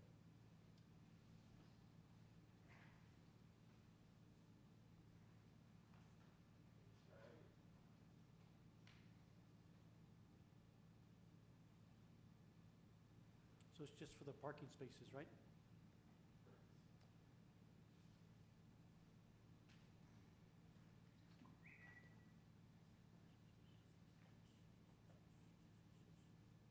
I'm still confused. So the city of El Paso has already approved. No, they have not taken that item to Planning and Zoning Commission. I believe it's on the Planning and Zoning Commission's agenda for June. Okay. Okay, so for today, we're approving only that little section of the line on this side. That's correct. Okay.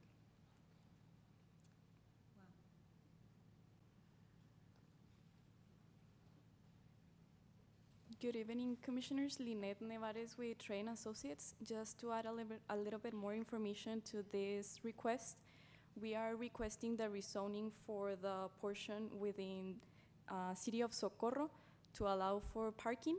We are not making any traffic going through Nevares Road. The traffic will be directed to Inglewood Drive and then into North Loop.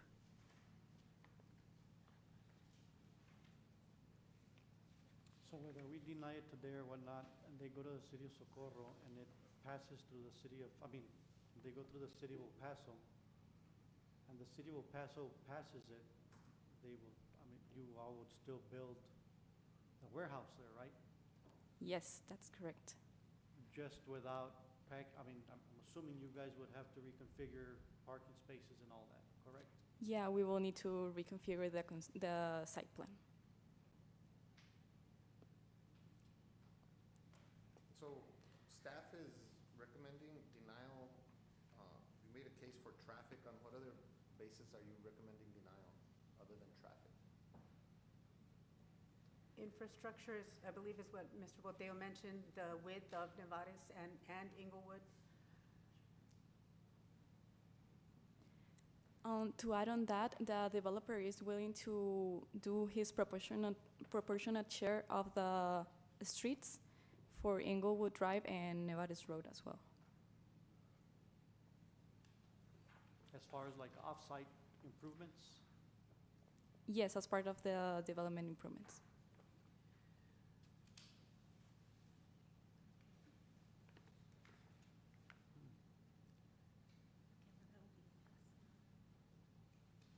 I'm sorry?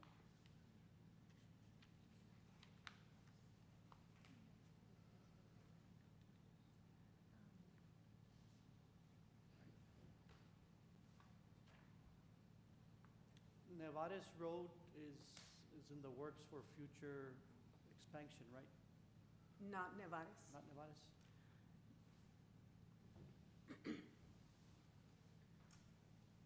So if we're looking at the developer negotiating some kind of improvements to Nevares coming out to North Loop, presently I believe, is the traffic light off of Inglewood or is it off of Nevares? Inglewood. Inglewood.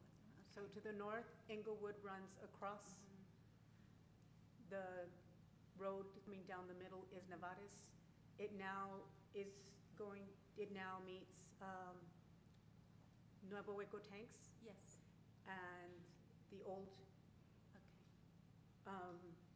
Curve around the existing recycling facility Yes. that leads you back out over the railroad tracks Right. to Alameda. Okay.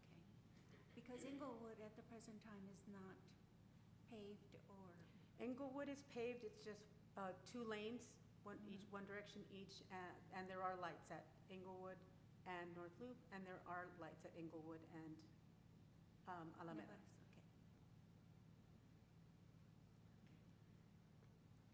But that traffic all has to come up North Loop. There's no way going back down Alameda.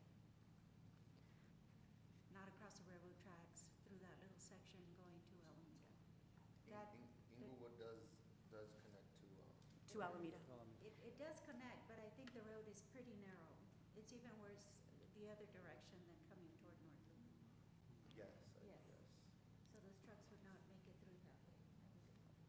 Yes, and the intent of the development is to direct the traffic from Inglewood to North Loop and then to I-10 and Loop 375. We are not sending any traffic to the south to Alameda or any of the other streets. So we are not using Nevares Road for truck traffic.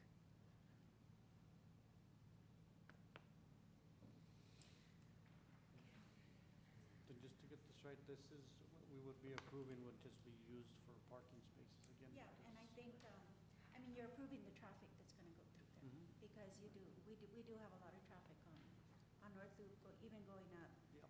toward 375 and going up I-10, especially with the new warehouses that are just being built across the street.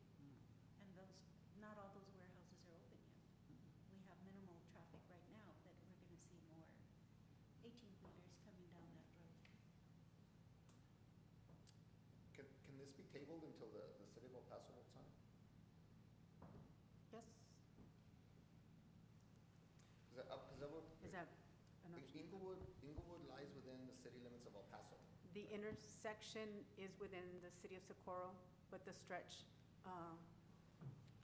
the stretch just past I don't know if you're familiar with the corner, but there is a construction yard, I guess is the best way I can describe it, at the intersection, just past the intersection. But just about the midway through that property is where the property line.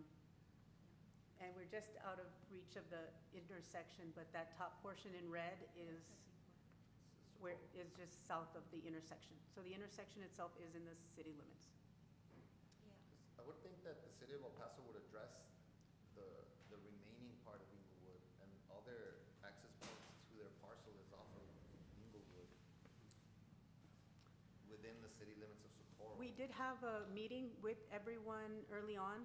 We met, in that meeting, we had the representative, the applicant, and the city, and we discussed all of these concerns.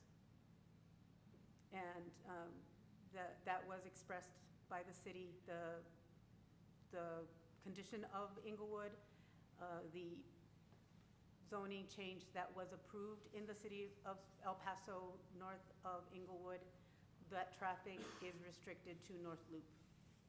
They have a connection over the lateral then they're required to go north onto North Loop through that other property. Did you say there was a zoning change already within the city of El Paso? You don't see it on this aerial,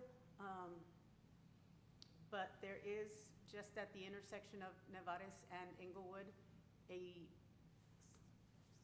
small logistics warehouse building.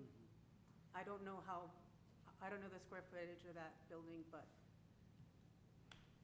On the corner of where? right there at Inglewood and Nevares, so on this, It's a new Ryder or something? Ryder, that's right. Ryder. Actually, the surrounding area within City of El Paso is mostly industrial commercial. It's full of warehouses and even manufacturing. So we are not proposing anything like manufacturing, but it will be just a warehouse. I think, just to jump in there, if you're considering tabling it, I would, number one, see if the applicant is on board with that, but number two is public notice would have to be given again in the future to the surrounding people within 200 feet. So that is something to consider as well. Is that a consideration, that if it's tabled, you guys, to see what happens with the city of El Paso first, or? I think we won't like to table it at this time. That what, I'm sorry? We won't like to table it. Would not. Okay, so, like the other one, but my opinion on it is that this is much closer to Loop 375 and I-10, but I understand the traffic impact that it has on Inglewood and North Loop. That's horrible, as it is. But within the city of El Paso, like you're saying, everything else is zoned industrial, or it's just that zone because of its location to Loop 375. But these streets, they're just not adequate. But in this case, the builder or the owner or the applicant is willing to do their part, and I would think that the city of El Paso would address that. I just don't know for sure. But I think they would come in and say, you gotta, I mean, I'm real familiar with Inglewood and just turning on this too. It's bad. It's really bad. Okay, so again, we're being asked to rezone the traffic part on the site plan, right? Just for the site plan, just for for the parking part of it on the site plan. Everything else is in the city of El Paso.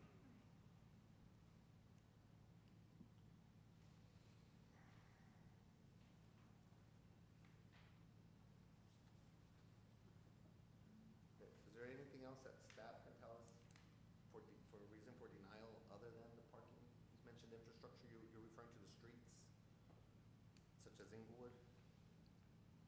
That's correct. Is that correct? address that.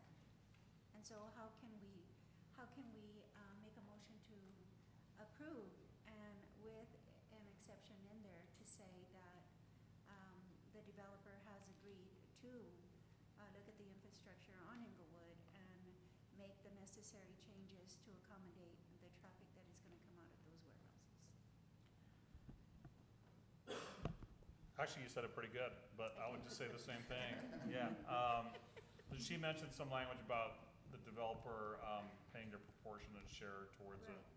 the development costs of the road. So I would just, if we're gonna approve it, approving it on the condition that the developer will pay a proportionate share towards the, I guess, development costs of the road, and which roads that you're specifying as Right, well. and I think we can specify Nevares and maybe Inglewood.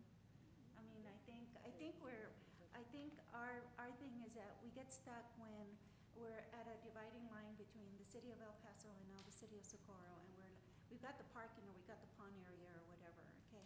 But that warehouse is gonna go up eventually, and I think, because that area is zoned manufacturing, commercial, this is probably not the only one that's gonna be going up in that area. And it's closer to 375, it is closer to I-10.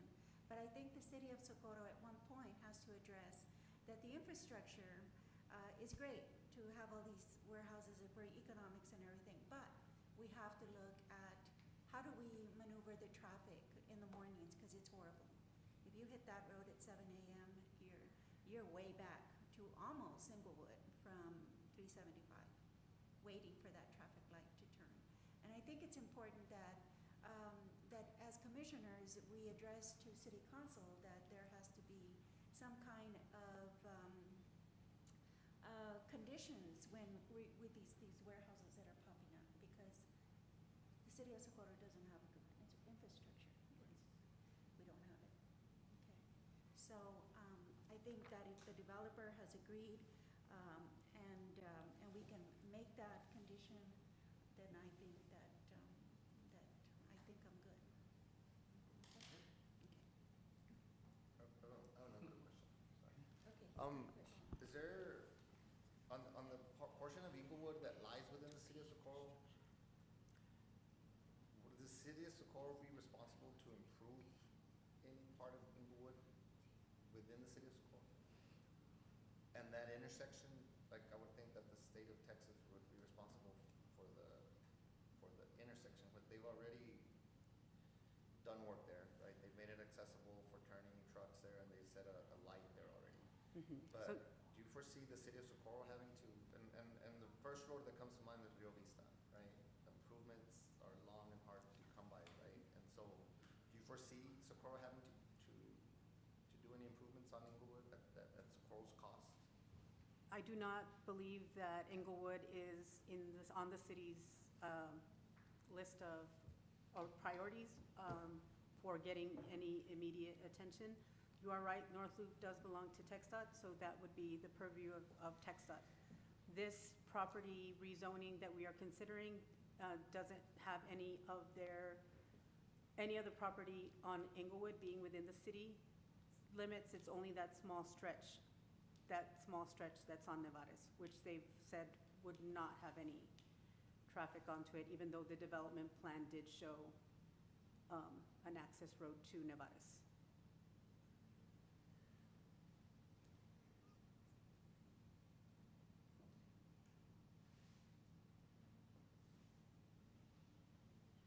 So, yeah, the city has a lot of needs. There are a lot of areas that need immediate attention, and I don't believe Inglewood is on that list.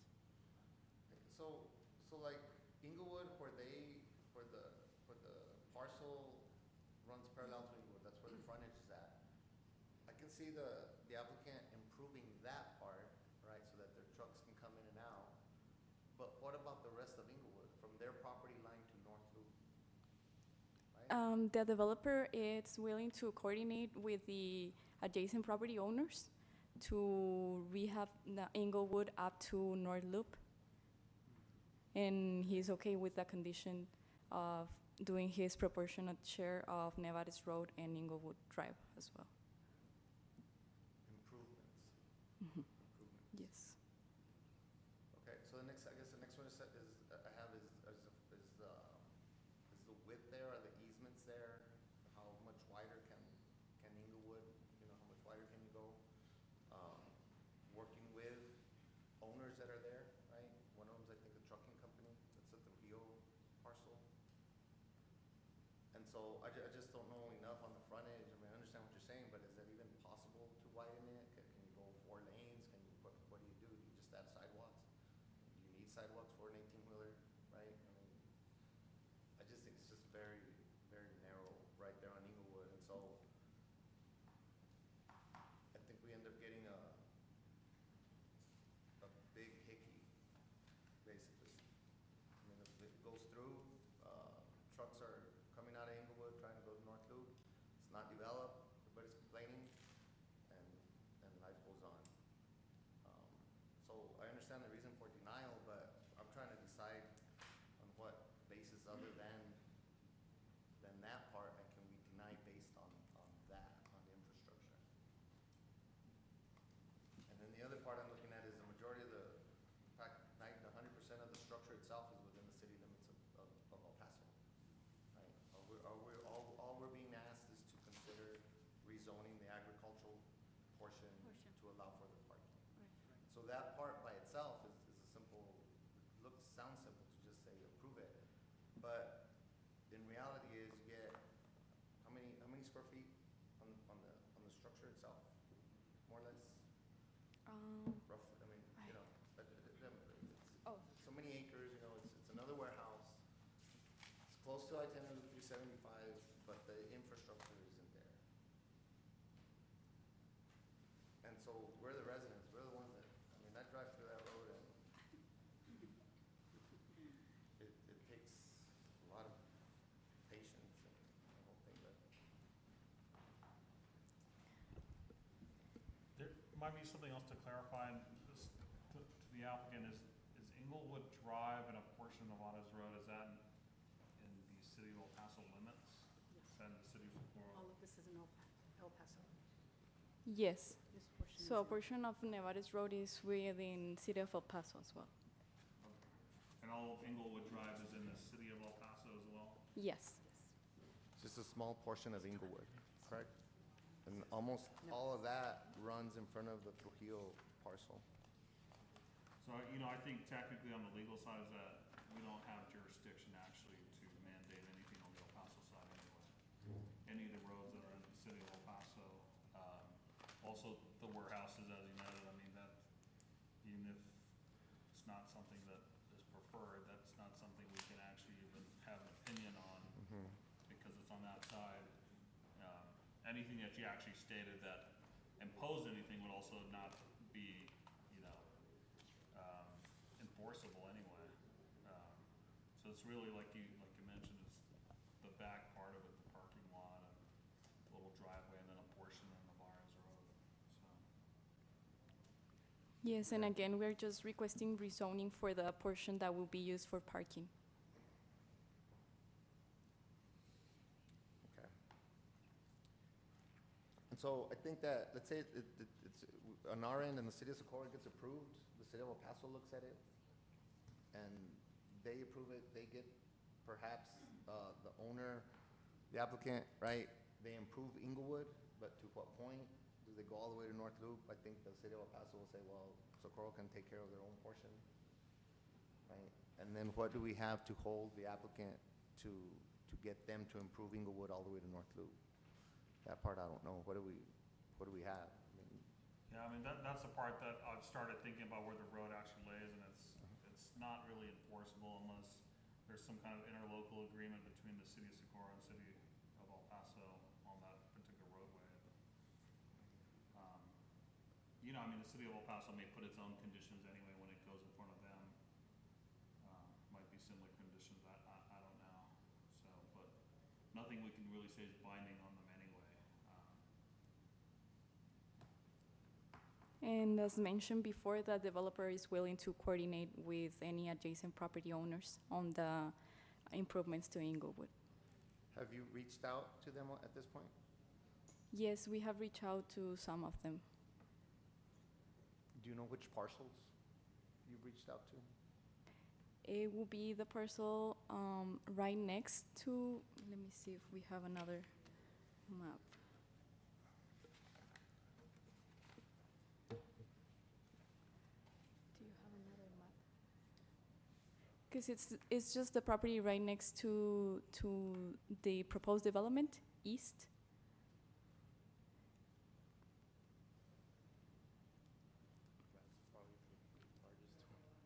The largest. Okay. Or can we change?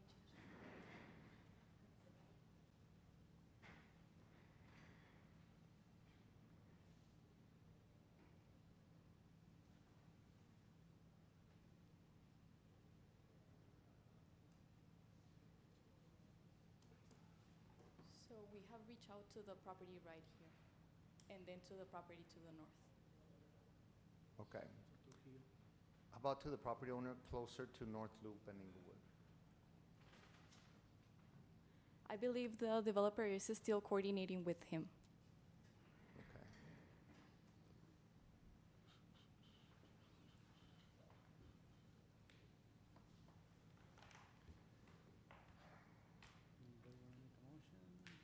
I do.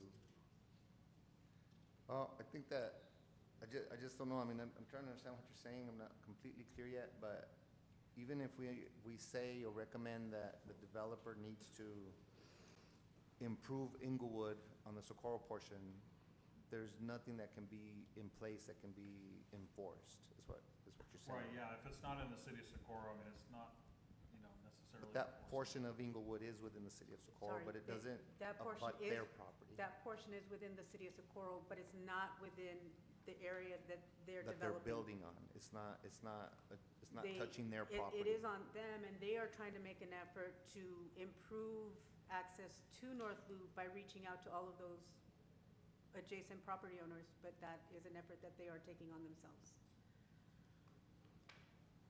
Okay, The only stretch we have any say in is on the little tiny strip that's that's it. on Nevares. That's all we're being asked. But if they don't want to have traffic go down Nevares, they prefer the direct access to North Loop to get to the loop and to get to I-10. And they are able to make those improvements. And so we can't make a motion to table or to deny it until we have something in those regards from the applicant?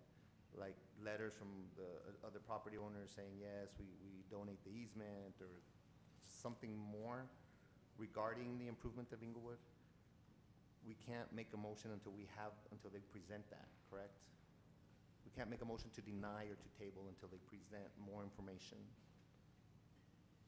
I think if you're relying on them to provide information for items that are outside of our jurisdiction, they don't necessarily have to comply, and we can't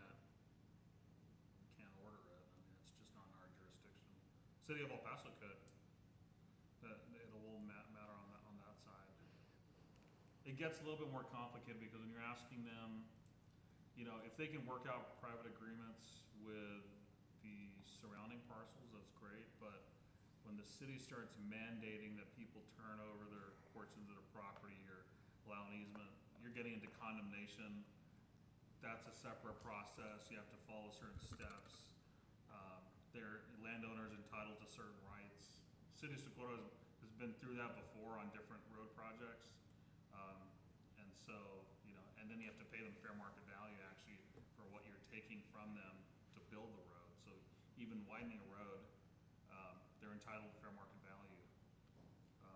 Even if they're being, actually cooperative and donating it.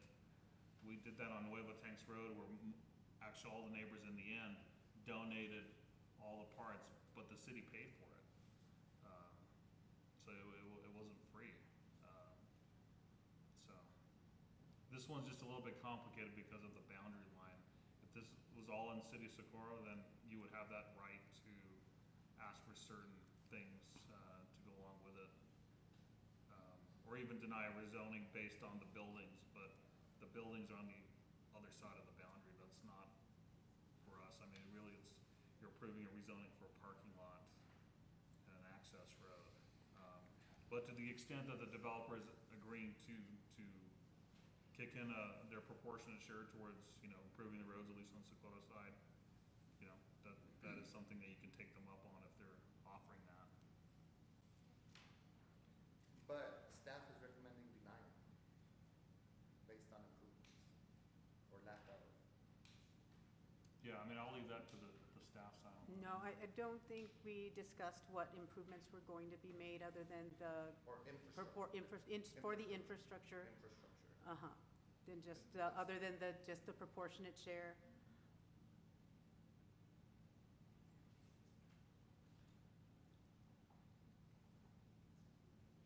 Okay, I guess I'm still not clear on that part. If staff is recommending denial of the rezoning request, but under what grounds? I'm hearing. The access to access. Nevares. The Access to development Nevares. plan presently on the screen shows access to Nevares. Nevares, at this point in our discussions, still had access to Nevares. So any traffic onto Nevares of this nature didn't seem adequate. Nevares did not seem adequate for the traffic going onto it from this development. Okay. And so we can deny based on staff recommendations? Yes, but they have since said that they are removing that access road to Nevares, focusing their energy on improving Inglewood to direct traffic to North Loop and improving that connection So for we- them and their, again, outside of So, but, the city of Socorro. but we can make a motion to approve with recommendation that only the entrances would be through Inglewood, correct? And deny them any access through Nevares? Yes, and actually this was just a conceptual layout. So we are proposing to have access only through Inglewood. Nevares Road won't be used for truck access. Okay.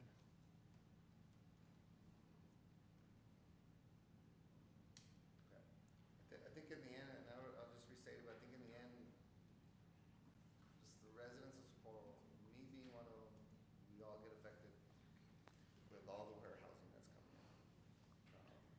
But I don't see how something like this can be denied, really. It's just gonna go forward. Yeah. Right. So, We can deny it, but it's still gonna. Mhm. I'd like to make a motion to approve with recommendation that entrances would only be through Inglewood and not Nevares.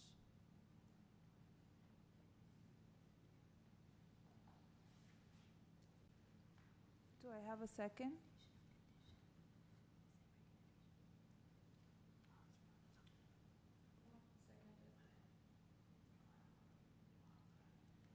I have a motion made by Andrew Arroyos to approve with the condition that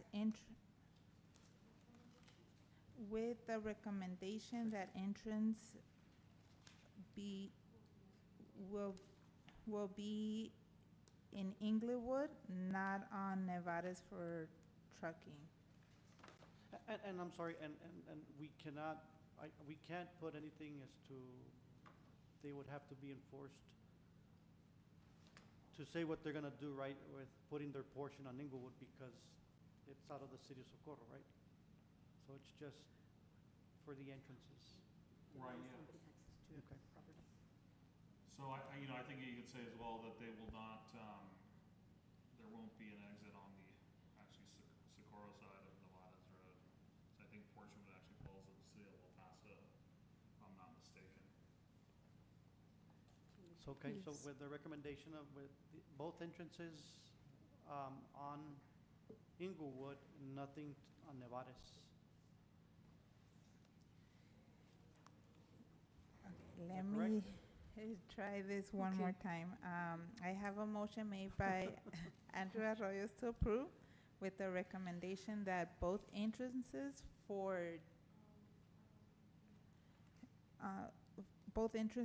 entrances be only on Inglewood and not Nevares. and second by Julie Dominguez. All those in favor of the motion? Can I say something before we vote? Sorry. Go ahead. Okay. Okay, so I don't know the applicants or the owner. I don't know, I don't know who the owners are of the applicant, but I want to say that we see a lot of different developers come in, right? And this, I don't know you guys either positive or negative, right? But I want to say that some developers are really, really easy or forthcoming or willing to work with the city of Socorro. And then we see other developers that are just absolutely not. And so we hope to see you guys in the future, right? Because all this is great economically for everybody. But the position that we're all, we all have our different opinions, and overall, we're looking at just the infrastructure. But the number one thing everybody, the constituents, what they complain about is just the traffic and just getting through everything. And so when we see a developer wanting to say, okay, yeah, we're gonna work with you, we're gonna do this, we're gonna put our part, we're gonna put more money, that helps us in going forward. So I just want to state that. But can you present yourself? Yes. Good afternoon, or evening, Commissioners. I'm Elliot Beavers with Van Trust. It's my experience with Van Trust. We've always developed and looked out for the community. It's not just we're putting something in the middle of an open piece of land and, that's y'all's problem. We're here to work with y'all, and I think it's evident that, we're going to work with you, not going to Novarez. We understand the concern there, but we do feel like it's a great opportunity for tax revenue and just the location that with all the other trucking and recycling around there, that it just goes along with that. And I can promise you, but we develop Class A type industrial facilities.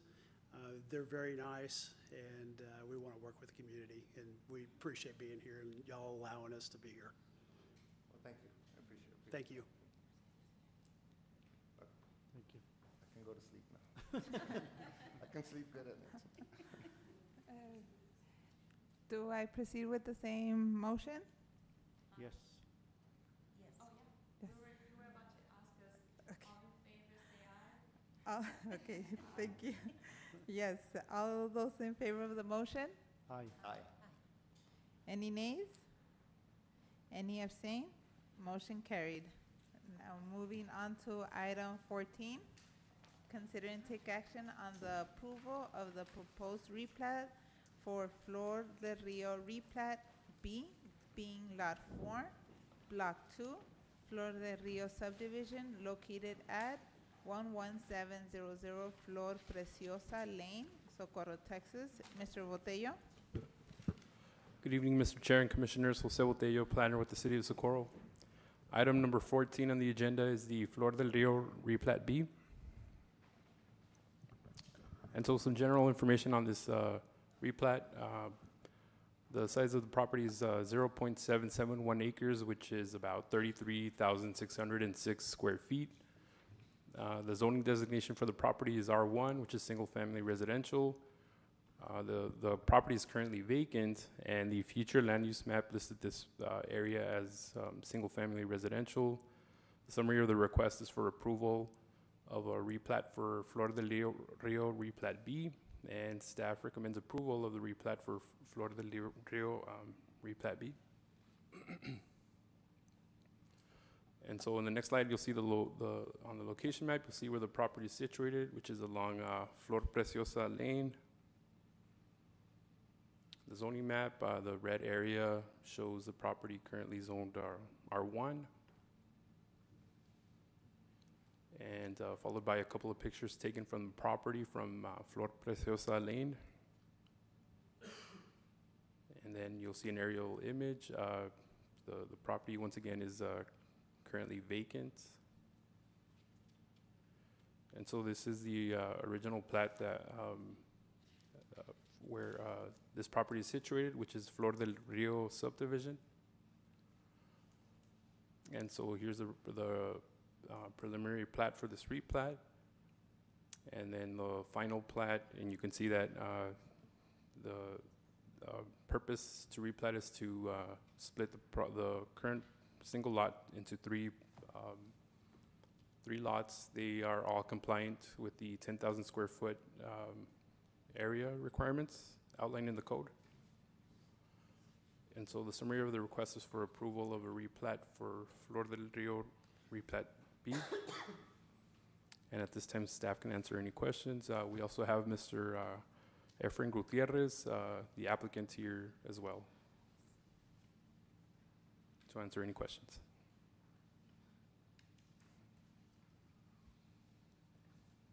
It's kind of an oddly shaped lot, right? So I'm assuming the applicant knows that there's certain setbacks that need to be followed for front, rear, and side and all that, right?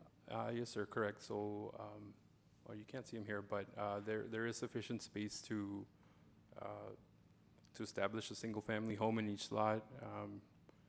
The lots closer to the cul-de-sac is the largest one, so they have, you know, plenty of area buildable area to develop a single-family home.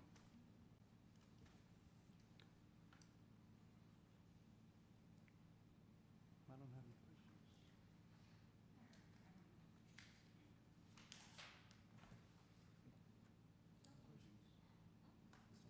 This one's easy. I'd like to make a motion to approve. I second. I have a motion made by Andrew Arroyos to approve, and second by Yolanda Rodriguez. All those in favor of the motion? Aye. Aye. Any nays? Any abstain? Motion carried. Moving on to item 15, Planning and Zoning Commissioners Report. Commissioners? I would like to follow up with David's request on I guess changing the variance or whatnot, or the amount of square footage for a duplex. Like what you mentioned, 5,000 square feet for a duplex. If it's like 10,000, then it'd be enough for a quad or whatnot. What are the steps for initiating something like that? So that would require a change in the ordinances. That's something that, you know, planning and zoning can, I think, work with, and usually maybe the city manager would discuss it with them, and then it's something they can move forward with and then bring it back. Kind of like we just brought an ordinance today on the paddle ball. So they can bring kind of like a draft ordinance, still then goes to city council, and then really they're the ones that if they want to enact an ordinance, they'll look at it. But the planning zoning can make a recommendation on, hey, take up this ordinance, take a look at it. It's an issue that we've dealt with, and that's something planning and zoning can deal with as well. But I think like Lori mentioned, there's a couple other things. There's a change coming to all the ordinances anyway on the planning zoning side. So I don't know if that may be covered in some of those. I don't know. The goal is to, Change the whole thing, yeah. yes, to get in there and evaluate all of the pieces of the ordinance, how it's working, up against what city council approves out of the city, the comprehensive plan.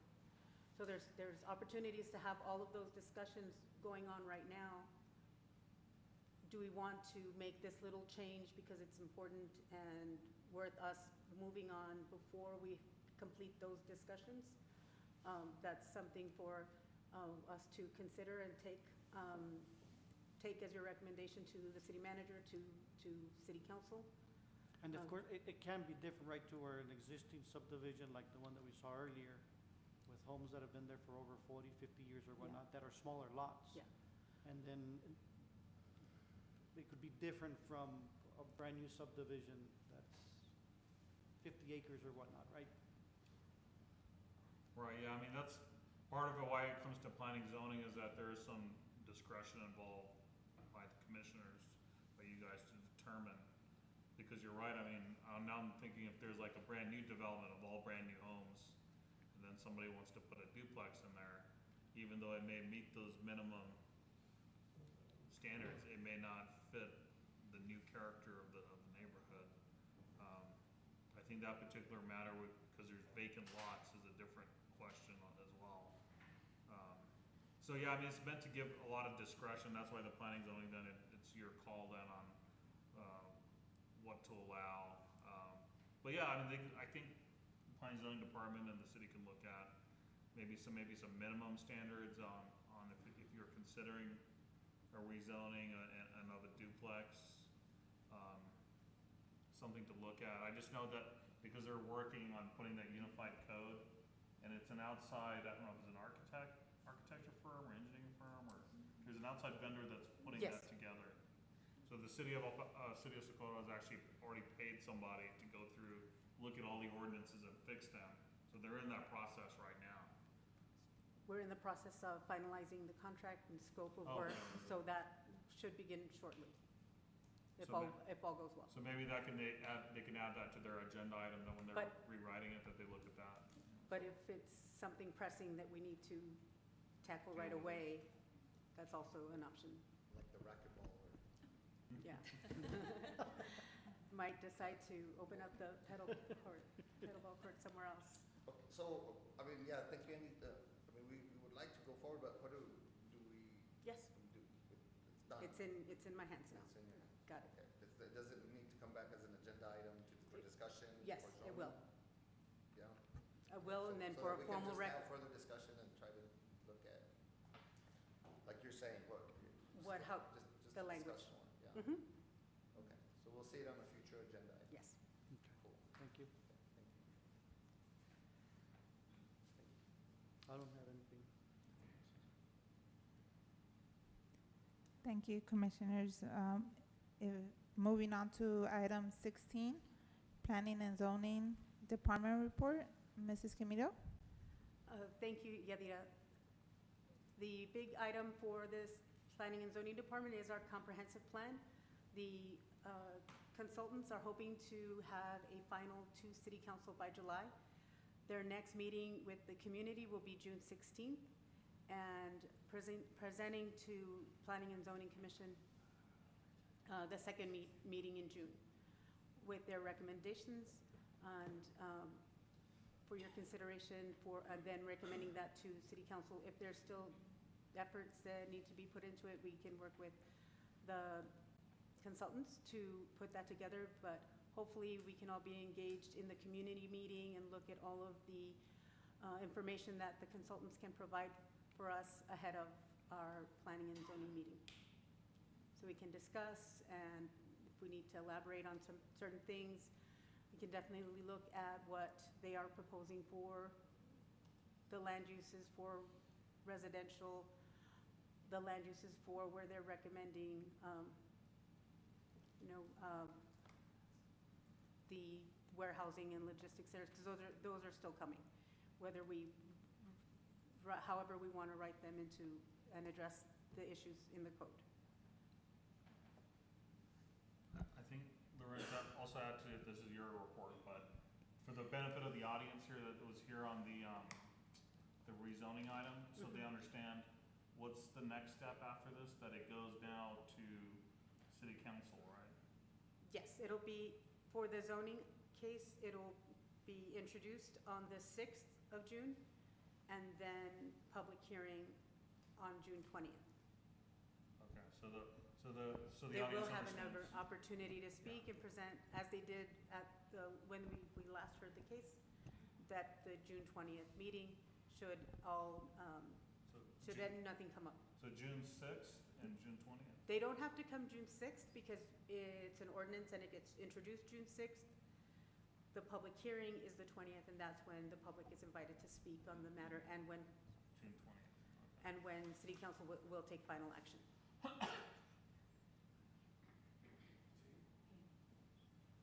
¿Puedo hacer una pregunta nomás? ¿Sí? Is that allowable? Yeah, I think if you want to entertain it, that's fine. And that would be it for my planning and zoning. Okay, so Director. can we close that and then, okay? Okay. Go ahead. Close that. I'm sorry, you're saying we'll close item 16?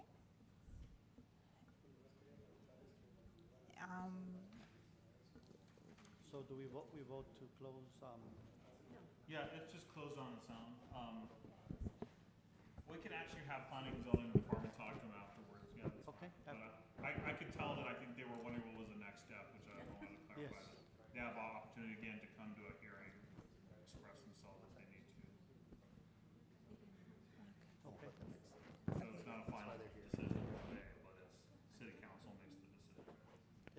Is that, that, Yeah. I saw you guys waiting, so I just wanted, yeah. Maybe we should have told you about 30 minutes ago, so that's, sorry, guys. It's okay, we're learning a lot, Okay. just listening, so, thank you so much. was that the only question that you guys had? I mean, we'll be back on the so back on the 20th to present a little bit more information, right? Correct? Yes, ma'am. For fine questions. And it would be with city council instead that time. Okay. Okay, thank you. Moving on to item 17, consider and take action on the adjournment of this meeting. Do I have a motion? Make a motion to adjourn. Second? I have a motion made by Andrew Arroyos to adjourn, second by Yolanda Rodriguez. All those in favor of the motion? Aye. Any nays? Any abstain? Motion carried. Meeting adjourned at 7:57. Thank you all for coming.